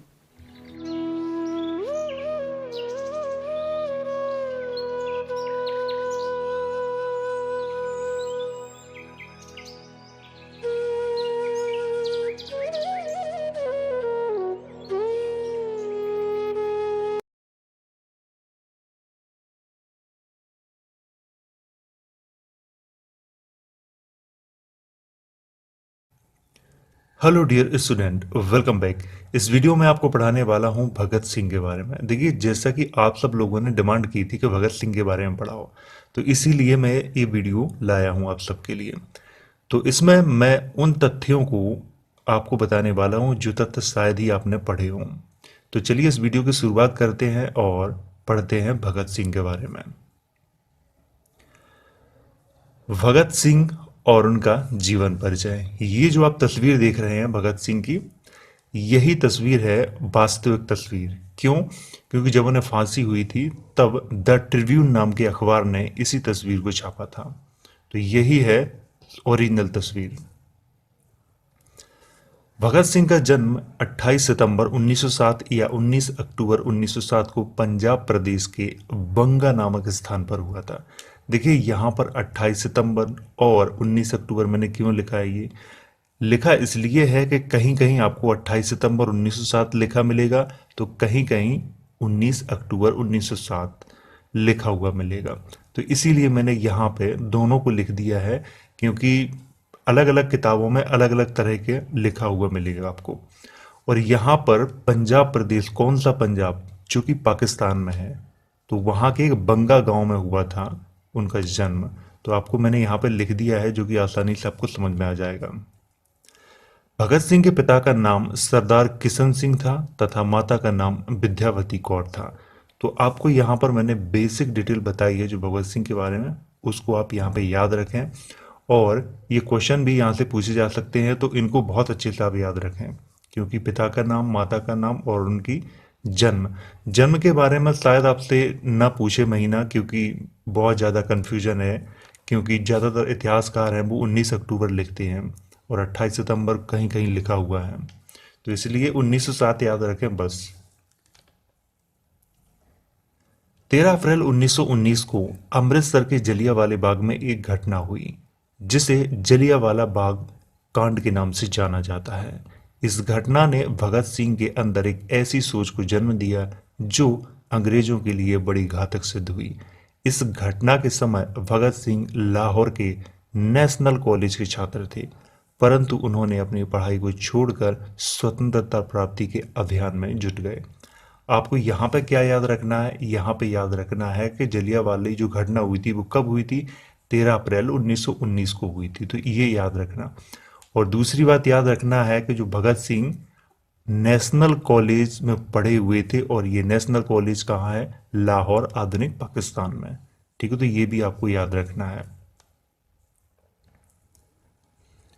9 अगस्त 1925 को काकोरी घटना हुई जिसमें रामप्रसाद बिस्मिल, अशफाकुल्ला खां, राजेंद्र सिंह लाहिड़ी और रोशन सिंह को फांसी की सजा 1900 में सुनाई गई। और इसी घटना के बाद भगत सिंह ने अपना कार्य तेज कर दिया था। तो इसमें आपको याद रखना है कि 9 अगस्त 1925 को काकोरी घटना हुई थी। काकोरी लखनऊ के पास एक स्थान है, तो वहीं पे ये घटना हुई थी। तो इसमें किस किस को फांसी दी गई थी? रामप्रसाद बिस्मिल को, अशफाक उल्ला खां, राजेंद्र सिंह लाहिड़ी और रोशन सिंह को दी गई थी। तो इनको आपको याद रखना है। यहाँ पे भगत सिंह ने भगवती चरण वोहरा के सहयोग से नौजवान भारत सभा की स्थापना की और दोनों ने मिलकर एक घोषणा पत्र अप्रैल 1928 में तैयार किया। आपको यहाँ पे याद रखना है कि नौजवान भारत सभा की स्थापना भगत सिंह ने किसके साथ मिलकर की थी? भगवती चरण वोहरा के साथ मिलकर की थी। तो क्योंकि ये प्रश्न एक बार एग्जाम में पूछा गया था, हालांकि मैंने इसको हाईलाइट नहीं किया हुआ है, लेकिन इसको याद रखें आप। नौजवान भारत सभा का पहला सम्मेलन 11 से 13 अप्रैल 1928 के मध्य पंजाब के अमृतसर शहर में हुआ था। इस सम्मेलन में भगत सिंह ने कहा था कि हमारे देश में चारों तरफ अव्यवस्था फैली है और हमारे देश के बड़े बड़े नेताओं ने अपने देश के प्रति अपनी आस्था को खो दिया है। अब आपको याद क्या रखना है? यहाँ पे याद ये रखना है कि नौजवान भारत सभा का पहला सम्मेलन कब हुआ था? 11 से 13 अप्रैल के मध्य में हुआ था 1928 में। और कहाँ हुआ था? अमृतसर में हुआ था। जलियांवाला बाग कांड और काकोरी कांड की घटनाओं के बाद भगत सिंह ने 8-9 सितंबर 1928 को चंद्रशेखर आजाद से दिल्ली के फिरोज शाह कोटला मैदान में मुलाकात की और अपनी नौजवान भारत सभा का विलय चंद्रशेखर आजाद की हिंदुस्तान रिपब्लिक एसोसिएशन में किया। और इसी समय हिंदुस्तान रिपब्लिक एसोसिएशन का नाम बदलकर हिंदुस्तान सोशलिस्ट रिपब्लिक एसोसिएशन कर दिया गया था। अब आपको याद क्या रखना है? तो चलिए उस पर चर्चा कर लेते हैं। तो आपको याद ये रखना है कि 8 सितंबर या 9 सितंबर, तो देखो यहाँ पे ये जो मुलाकात हुई थी भगत सिंह और चंद्रशेखर आज़ाद के मध्य में, तो ये रात में हुई थी और 12 बजे की रात तो तारीख बदल जाती है, तो इसीलिए मैंने यहाँ पर लिख दिया है, क्योंकि कुछ कुछ किताबों में 8 तारीख लिखा है तो किसी में 9 लिखा हुआ है। तो आपको याद रखना है यहाँ पर 8-9 दोनों को, और सितंबर 1928 को दिल्ली के कहाँ, फिरोज शाह कोटला मैदान में हुई थी। तो यहाँ पर नौजवान भारत सभा जो भगत सिंह की थी उसका विलय कर दिया गया था किसमें, चंद्रशेखर आज़ाद की हिंदुस्तान रिपब्लिक एसोसिएशन में, और इसी समय नाम परिवर्तित कर दिया था। तो इसका नया नाम क्या हुआ था, हिंदुस्तान सोशलिस्ट रिपब्लिक एसोसिएशन। तो इसको भी याद रखना है यहाँ पर।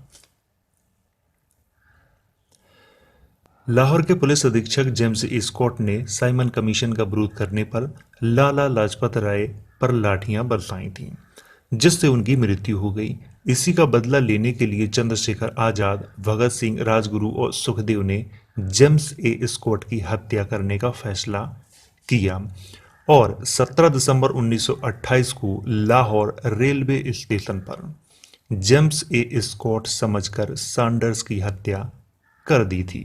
तो चलिए इसको समझ लेते हैं। देखो यहाँ पर उस समय क्या हुआ था कि लाहौर के पुलिस अधीक्षक जेम्स स्कॉट थे।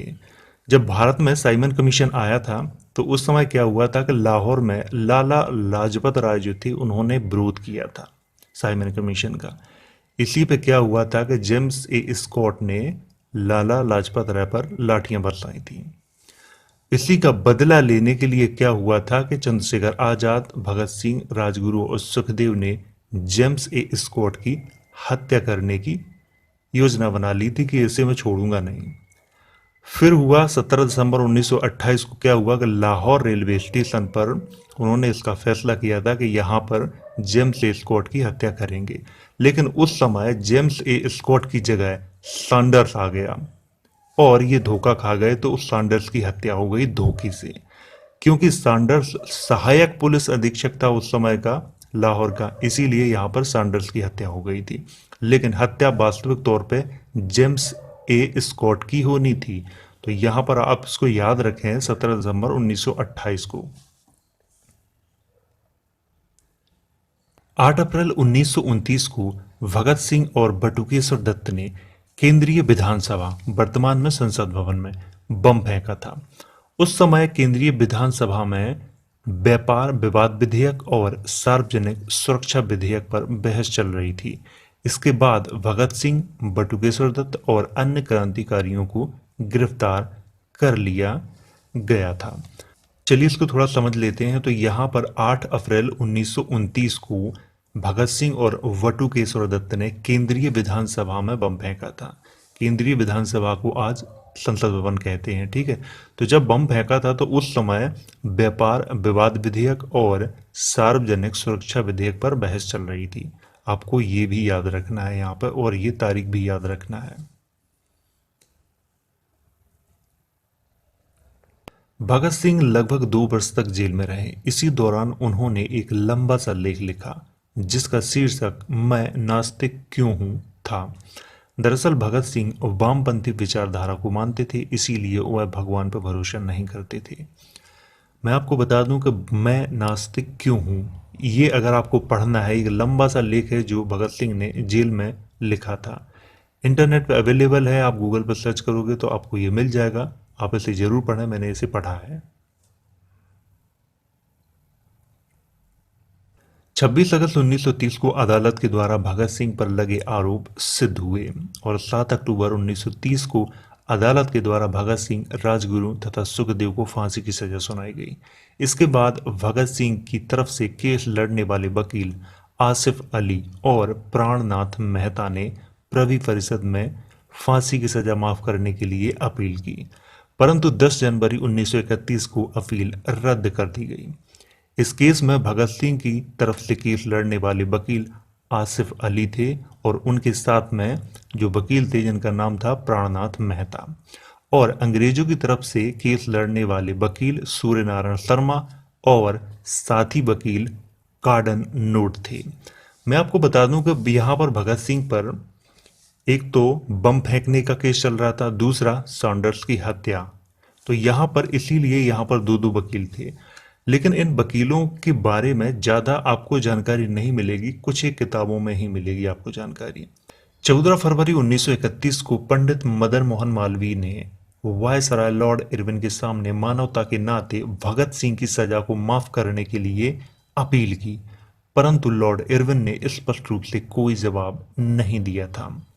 अब मैं आपको बता दूं यहाँ पर कि 14 फरवरी 1931 को जो पंडित मदन मोहन मालवीय ने क्या किया था कि वायसराय उस समय के लॉर्ड इरविन थे। जैसा कि मैं आपको बता चुका हूं कि जब मैं आपको इरविन के बारे में पढ़ा रहा था उस वीडियो में, तब भी मैंने इसकी चर्चा की थी। लॉर्ड इरविन के सामने मानवता के नाते क्या कहा था मदन मोहन मालवीय ने कि ये लड़के हैं, इनकी सजा आप कम कर दो, मतलब फांसी मत दो।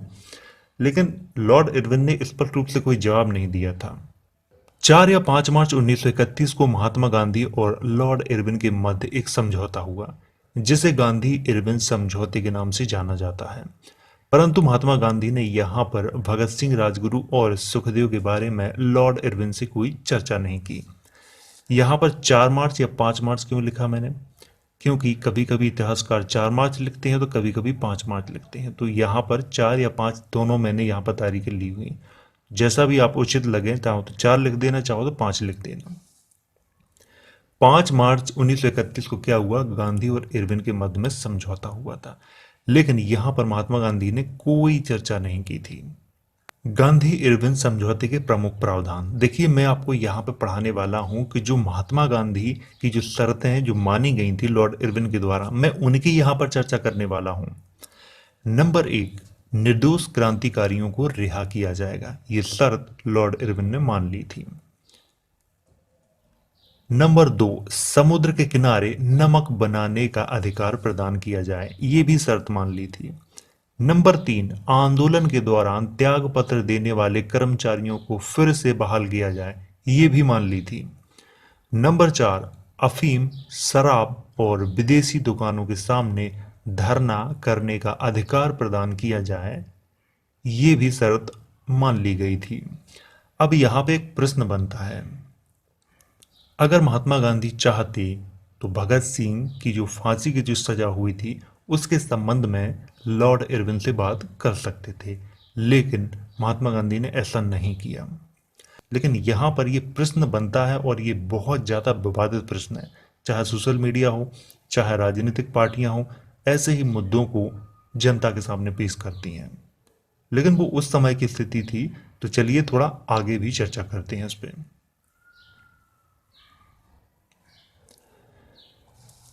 24 मार्च 1931 को भगत सिंह, राजगुरु और सुखदेव को फांसी की तारीख निश्चित की गई थी। इसकी चर्चा मैं अभी कर चुका हूं आपसे।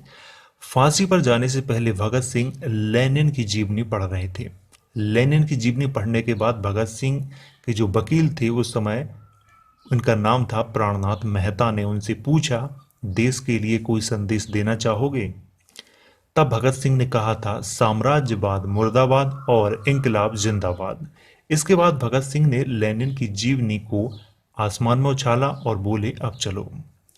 23 मार्च 1931 की शाम 7:33 पर लाहौर की सेंट्रल जेल में भगत सिंह, राजगुरु और सुखदेव को फांसी पर लटका दिया गया था। तो थोड़ी यहाँ पर चर्चा कर लेते हैं। देखो, जैसे कि तारीख निश्चित की गई थी 24 मार्च 1931, तो यहाँ पर 24 मार्च 1931 को अंग्रेजों ने फांसी क्यों नहीं दी? क्योंकि वो जानते थे कि अगर मैंने 24 मार्च को दी तो बहुत ज़्यादा बवाल होगा, लोग दंगा करेंगे, इसीलिए उन्होंने एक दिन पहले ही दे दी। एक दिन पहले यानी 23 मार्च 1931 की शाम 7:33 पर। और यहाँ पर मैं आपको बताना चाहूँगा कि जब उनको फांसी दी उससे 1-2 घंटे पहले उनके जो वकील थे भगत सिंह के, उनका नाम था प्राणनाथ मेहता, वो उनसे मिलने गए जेल में। इसके बाद उन्होंने पूछा कि देश के लिए कोई संदेश देना चाहोगे? तो इस पर भगत सिंह ने कहा था, साम्राज्यवाद मुर्दाबाद और इंकलाब जिंदाबाद। फांसी के बाद भगत सिंह, राजगुरु और सुखदेव के मृत शरीरों के टुकड़े टुकड़े किए गए और फिर फिरोजपुर के पास नदी में उन टुकड़ों को फेंक दिया गया। परंतु नजदीक के गांव वालों ने उनका दाह संस्कार भारतीय रीति रिवाजों से किया। ये तो मानना पड़ेगा कि अंग्रेज बहुत ही क्रूर थे। वो इस बात को जानते थे भगत सिंह, राजगुरु, सुखदेव के जो मृत शरीर हैं अगर उनको घर वालों को दे देंगे तो जो जनता है वो उन्हें भगवान बना देगी। इसीलिए उन्होंने क्या किया था कि उनके शरीर के टुकड़े टुकड़े किए थे। इसके बाद उन टुकड़ों को जलाने की कोशिश की थी। फिरोजपुर आधुनिक पंजाब में है, जो कि भारत में ही है। तो उन टुकड़ों को जलाने की कोशिश की थी, लेकिन गांव वालों के डर से उन्होंने क्या किया था कि ऐसे ही अधजले टुकड़ों को नदी में फेंक दिया था। जब गांव वालों को पता चला तो गांव वालों ने उन टुकड़ों को इकट्ठा किया और उनका दाह संस्कार भारतीय रीति रिवाजों से किया था। 29 मार्च 1931 को कराची में कांग्रेस का 46वां अधिवेशन हुआ, जिसमें महात्मा गांधी भी शामिल हुए। परंतु जिन गांव वालों ने भगत सिंह, राजगुरु और सुखदेव का दाह संस्कार किया था, उन गांव वालों ने महात्मा गांधी का विरोध किया और कुछ जगहों पर हमला भी किया था। हो सकता है कि महात्मा गांधी का ये निजी मामला हो, लेकिन मैं इसमें कुछ नहीं कह सकता। तो चलिए थोड़ा आगे भी पढ़ लेते हैं। अब एक प्रश्न बनता है कि डॉक्टर भीमराव अंबेडकर जो एक प्रख्यात वकील थे, क्या भगत सिंह, राजगुरु और सुखदेव को बचा सकते थे? मैं आपको बता दूं कि ऐसे प्रश्न आपको सोशल मीडिया पर बहुत मिलेंगे और हर बार ये प्रश्न भी उठता है। अभी हाल ही में एक बड़े नेता का बयान था ये, तो इसीलिए मैंने इस प्रश्न को इसमें ऐड किया हुआ है। तो मैं आपका उत्तर देना चाहूँगा इसमें। देखिए, जून 1923 में डॉक्टर भीमराव अंबेडकर ने वकालत का काम शुरू किया था, लेकिन उन्हें जातिवाद के चलते बार काउंसिल में बैठने के लिए जगह भी नहीं दी गई और ना ही उनके पास ज़्यादा केस आते थे। इसीलिए उन्होंने वकालत का काम छोड़कर अपना पूरा ध्यान गरीबों के हकों की लड़ाई के लिए लगाना शुरू कर दिया था। तो अब यहाँ पर यह प्रश्न ही नहीं बनता है कि डॉक्टर अंबेडकर भगत सिंह, राजगुरु या सुखदेव को बचा सकते थे, क्योंकि वो उस समय वकालत का काम ही नहीं कर रहे थे। तो ये प्रश्न ही नहीं बनता है, लेकिन लोग फिर भी प्रश्न उठाते हैं ऐसा। देखिए, इस वीडियो को मैंने आप सबकी डिमांड पे बनाया था। क्यों बनाया था? क्योंकि आप सब ने मुझसे बहुत सारे कमेंट किए थे। 200 से ज़्यादा कमेंट मेरे पास इसी टॉपिक पे आए थे कि भगत सिंह के बारे में वो जानकारी लाओ जो बहुत कम लोगों को मालूम है, और उम्मीद है ऐसी ही मैं जानकारी आप सबके सामने लाया था मैं। और इसमें से बहुत सारी जानकारी आप सबने ज़रूर पढ़ी होगी कहीं ना कहीं। तो वीडियो अगर नहीं आया समझ में तो एक बार और देख लो, और अगर फिर भी नहीं आया तो एक बार और देख लो। और अगर आपको इसकी पीडीएफ वगैरह चाहिए तो लिंक है डिस्क्रिप्शन बॉक्स में, तो आप वहां से जाकर इसकी पीडीएफ डाउनलोड कर सकते हो, पढ़ सकते हो या नोट्स भी बना सकते हो। देखिए, मैं एक बात और कहना चाहूँगा आप सबसे कि इस वीडियो में दी गई जानकारी से अगर किसी को भी जरा सी भी कोई भी आपत्ति है तो मैं उसके लिए माफ़ी चाहता हूँ, क्योंकि कुछ जो विचार हैं वो उसमें मेरे भी हैं। क्यों? क्योंकि जैसे मैंने कुछ प्रश्न उठाए हैं, वो भी प्रश्न कुछ आप लोगों के थे, जैसे आप लोगों ने पूछे थे, उसके हिसाब से मैंने इस वीडियो को बनाया हुआ है। तो हो सकता है कि किसी न किसी व्यक्ति को थोड़ी बहुत तो आपत्ति ज़रूर होगी, तो मैं उसके लिए माफ़ी चाहता हूं।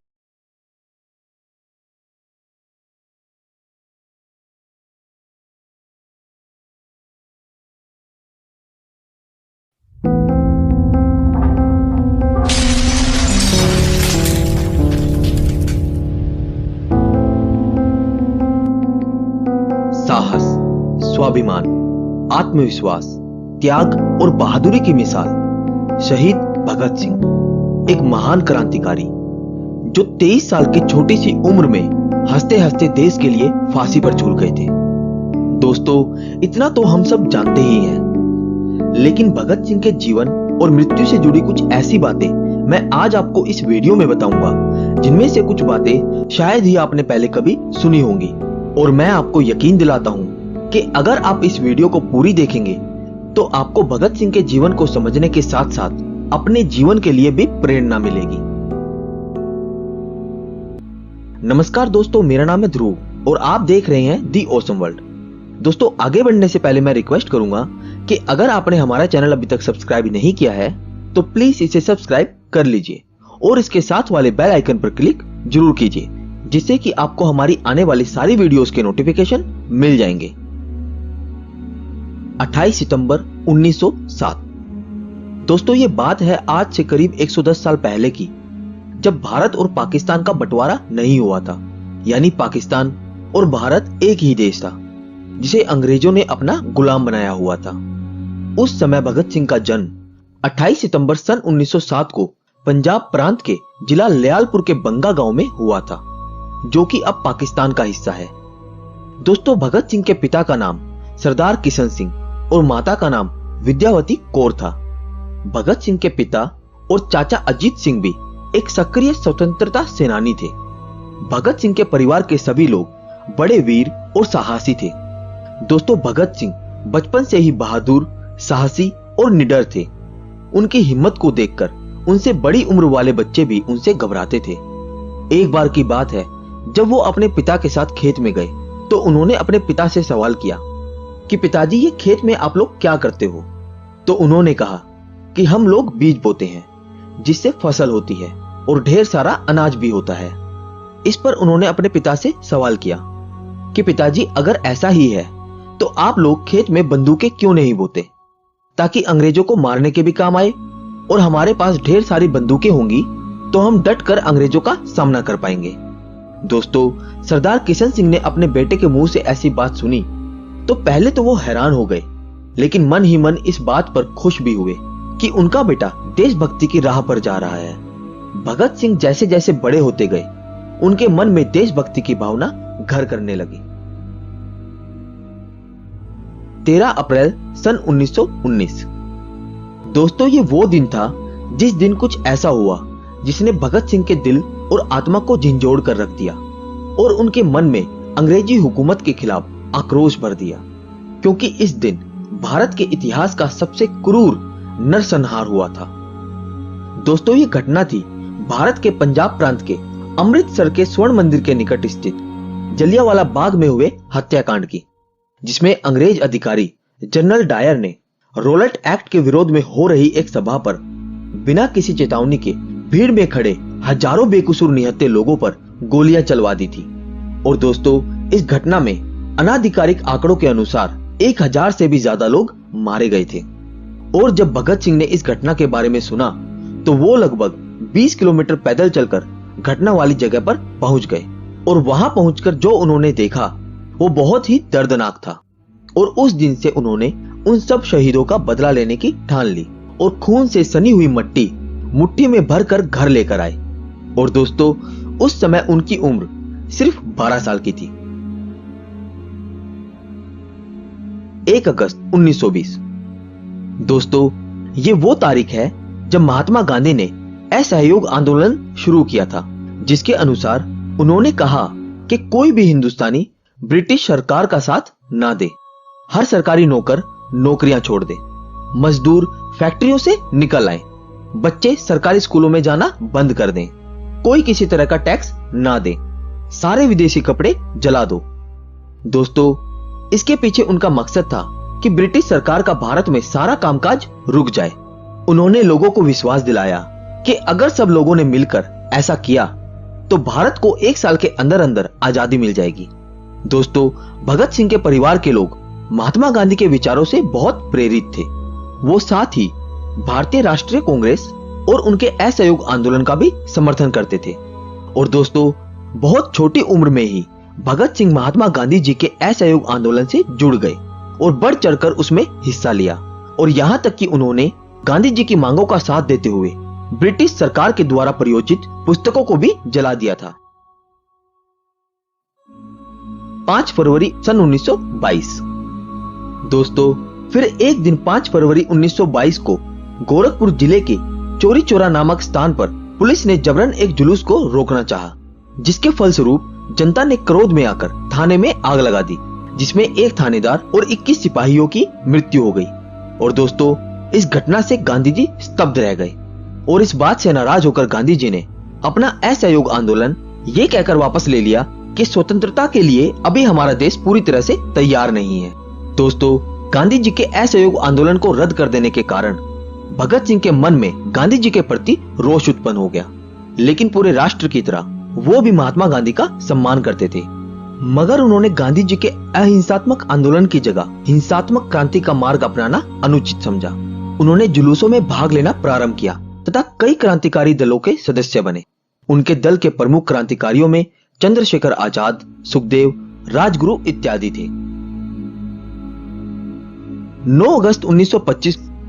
दोस्तों, 9 अगस्त 1925 को भारतीय स्वतंत्रता संग्राम के क्रांतिकारियों द्वारा ब्रिटिश राज के विरुद्ध भयंकर युद्ध छेड़ने के इरादे से हथियार खरीदने के लिए ब्रिटिश सरकार का ही खजाना लूट लेने की एक ऐतिहासिक घटना हुई थी, जिसको आज हम काकोरी कांड के नाम से जानते हैं।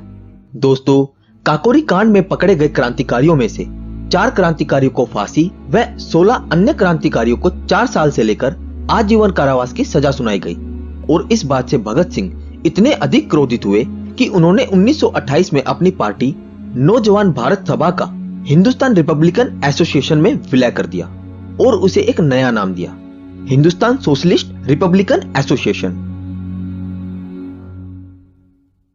30 अक्टूबर 1928। दोस्तों, 1928 वही साल था जिसमें साइमन कमीशन के बहिष्कार के लिए भयानक प्रदर्शन हुए। 30 अक्टूबर 1928 को इन्होंने लाहौर में साइमन कमीशन के विरुद्ध एक विशाल प्रदर्शन में हिस्सा लिया, जिसके दौरान हुए लाठीचार्ज में लाला लाजपत राय जी बुरी तरह से घायल हो गए। दोस्तों, उस समय लाला लाजपत राय जी ने कहा था, मेरे शरीर पर पड़ी एक एक लाठी ब्रिटिश सरकार के ताबूत में एक एक कील का काम करेगी। 17 नवंबर 1928। दोस्तों, 17 नवंबर 1928 को इन्हीं चोटों की वजह से लाला लाजपत राय जी का देहांत हो गया। और दोस्तों, लाला लाजपत राय जी की मृत्यु होने से पूरा देश गम में डूब गया। लेकिन भगत सिंह और उनके साथियों ने अंग्रेजी सरकार को सबक सिखाने के लिए स्कॉट को मारने की योजना बनाई, जो कि ब्रिटिश सुपरिटेंडेंट ऑफ पुलिस था। 17 दिसंबर 1928। दोस्तों, 17 दिसंबर 1928 को करीब 4:15 बजे लाहौर कोतवाली पर भगत सिंह, राजगुरु, जयगोपाल और चंद्रशेखर आजाद तैनात हुए और स्कॉट की जगह सॉन्डर्स को देखकर उसे मारने के लिए आगे बढ़ गए, क्योंकि सॉन्डर्स भी उसी जालिम हुकूमत का एक नुमाइंदा था।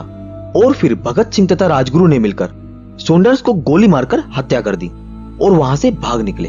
और इस तरह से इन लोगों ने लाला लाजपत राय जी की मौत का बदला ले लिया। और दोस्तों, ये वही घटना थी जिसके बाद भगत सिंह ने अपने बाल और दाढ़ी भी काट लिए थे ताकि उनको कोई पहचान ना पाए। 8 अप्रैल 1929। दोस्तों, ब्रिटिश सरकार को भारत के आम आदमी, मजदूर, छोटे व्यवसायी और गरीब लोगों के दुख और तकलीफों से कोई लेना देना नहीं था। उनका मकसद सिर्फ भारत देश को लूटना और भारत पर शासन करना था। अपने इसी नापाक इरादे के साथ ब्रिटिश सरकार मजदूर विरोधी बिल पारित करवाना चाहती थी, लेकिन भगत सिंह, चंद्रशेखर और उनके दल को यह मंजूर नहीं था कि देश के आम इंसान, जिनकी हालत पहले से ही गुलामी के कारण बहुत खराब थी, वो और खराब हो जाए।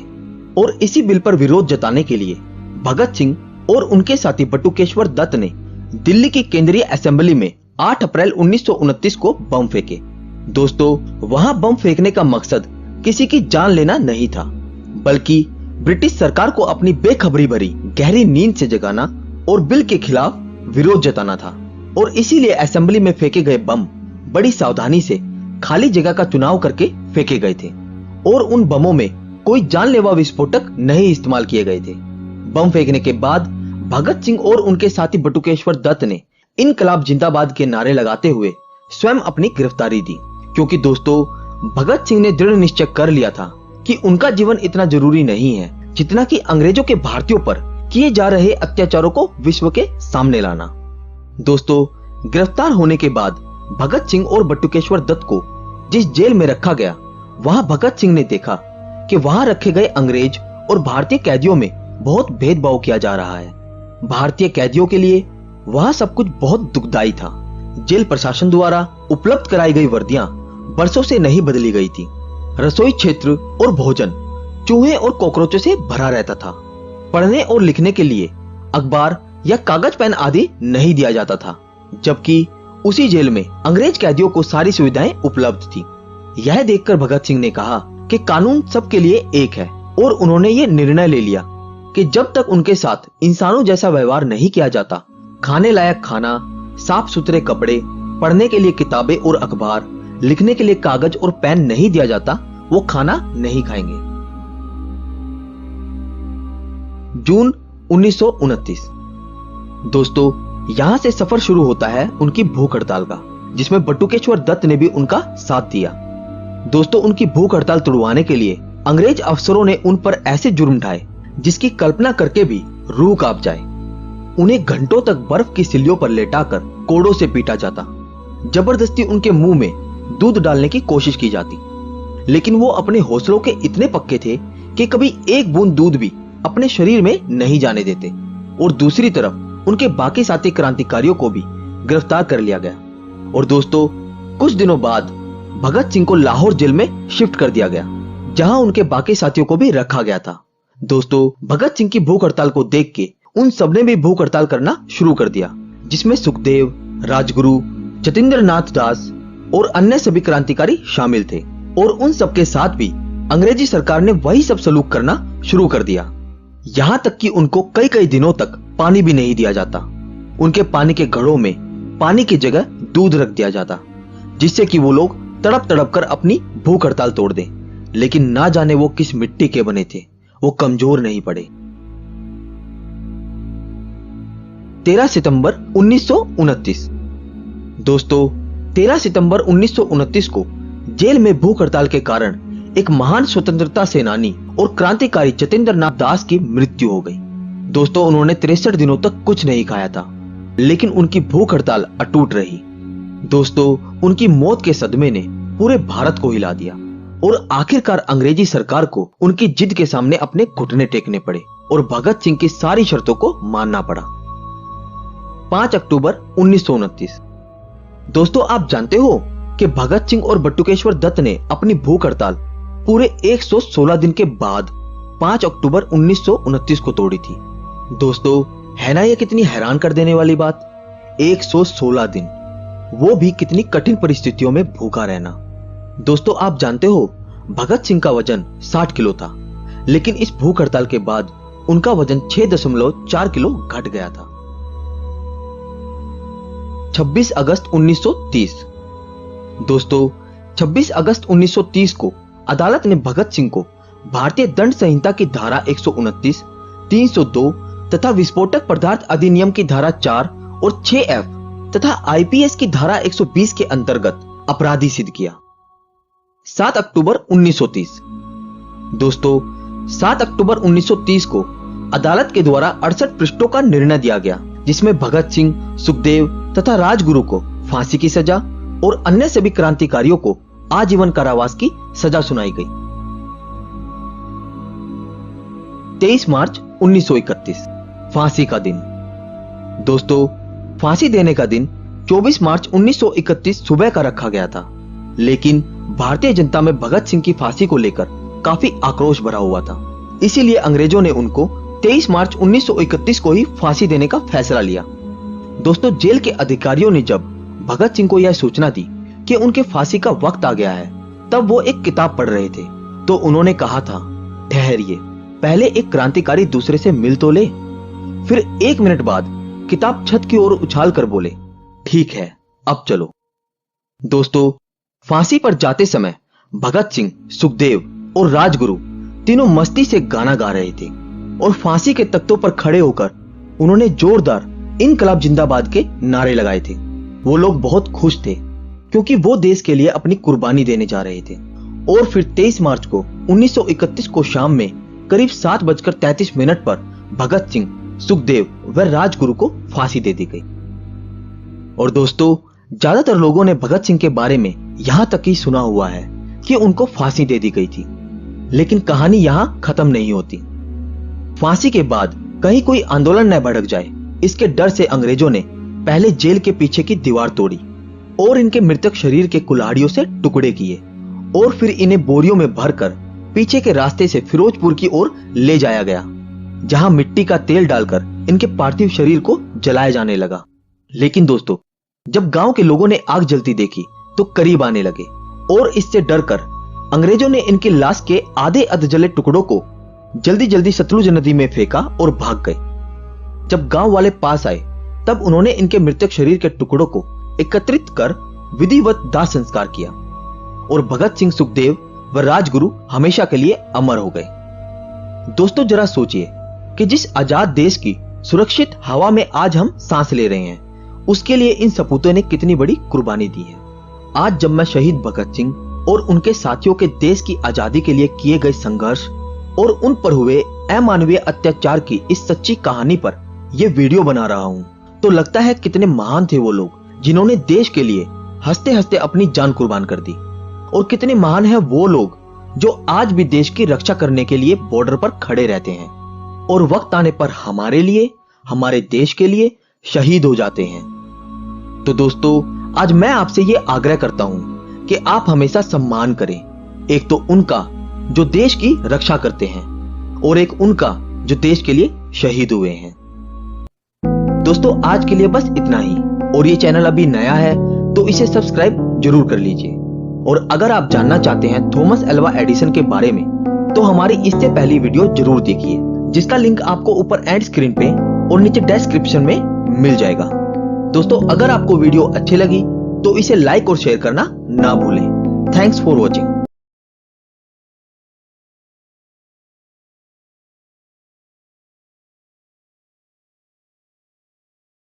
बुद्ध जिनकी मैं आपसे बात कर रहा हूं बहुत बुढ़ापे में हुए। सिद्धार्थ इनका नाम था। बहुत बुढ़ापे में पिता की संतान हुए।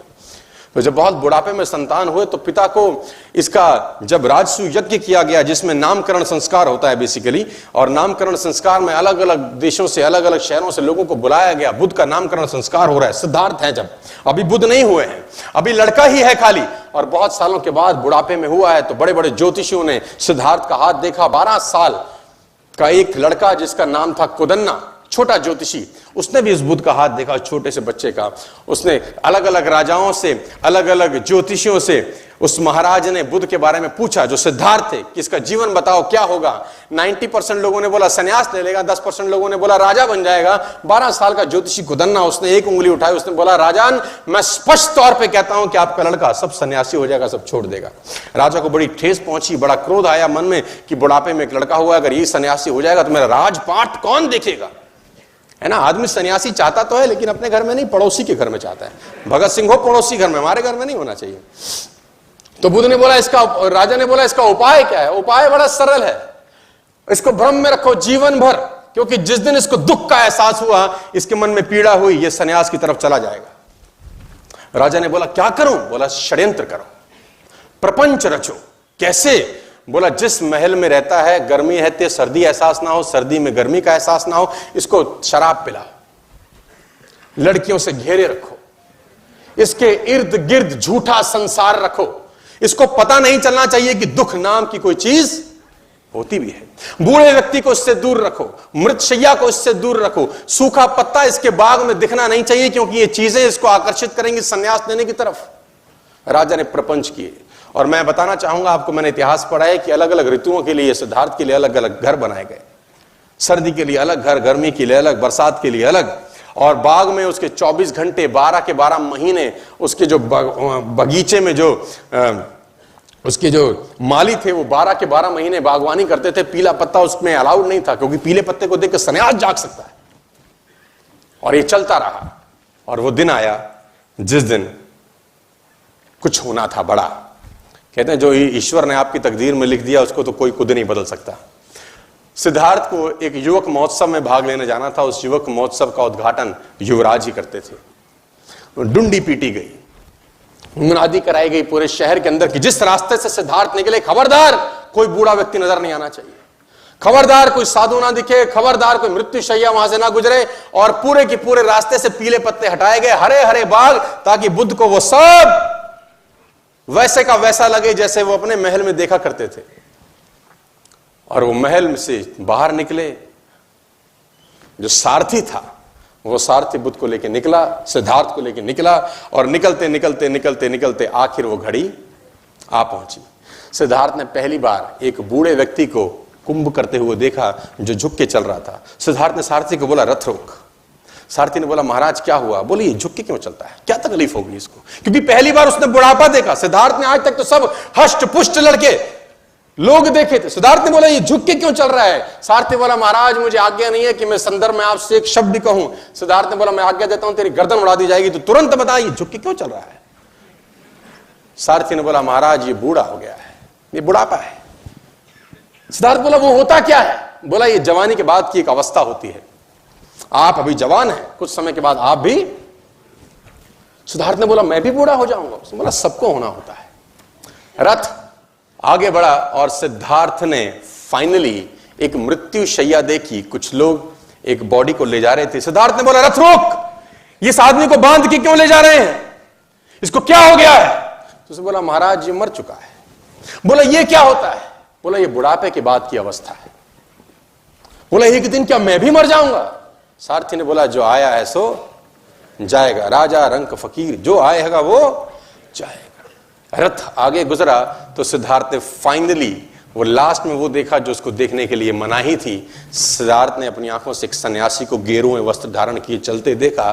तो सिद्धार्थ ने सारथी से बोला, इसने इस रंग के कपड़े क्यों पहने हैं? अब तक तो सिद्धार्थ ने वो राजसी ठाट बाट देखे थे, ये गेरुए वस्त्र में आदमी कहां जा रहा है और ये कौन है? उसने बोला, महाराज ये सन्यासी है, इसने सब छोड़ दिया क्योंकि जिंदगी में दुख है, तकलीफ है, क्लेश है। सिद्धार्थ ने बोला, रथ रोक, लौटा ले। कहते हैं कि सिद्धार्थ उस युवक महोत्सव में भाग लेने नहीं गए और आधे रास्ते से ही लौट के वापस आ गए और उसी रात सिद्धार्थ ने गृह त्याग कर दिया। उसी रात को वो सब छोड़ के चले गए।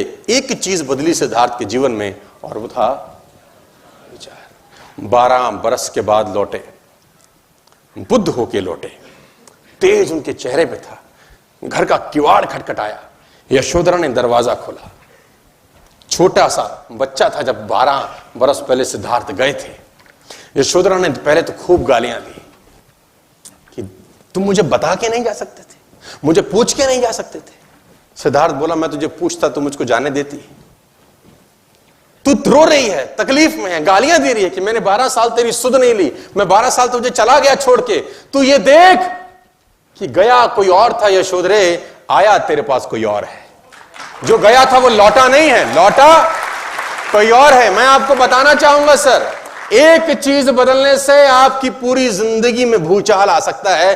और आज 22 फरवरी 2019 को अगर नेटवर्क मार्केटिंग के लिए आपका विचार बदल गया, आपके आने वाली जनरेशंस बदल सकती है। सिर्फ आपका विचार बदल गया कि ये वो बिजनेस है जिसने इस दुनिया में करोड़पति अरबपति पैदा किए हैं, ये वो बिजनेस है जिसने नीचे से ऊपर तक लोगों को पहुंचाया। ये विचार बदलने से आपकी जिंदगी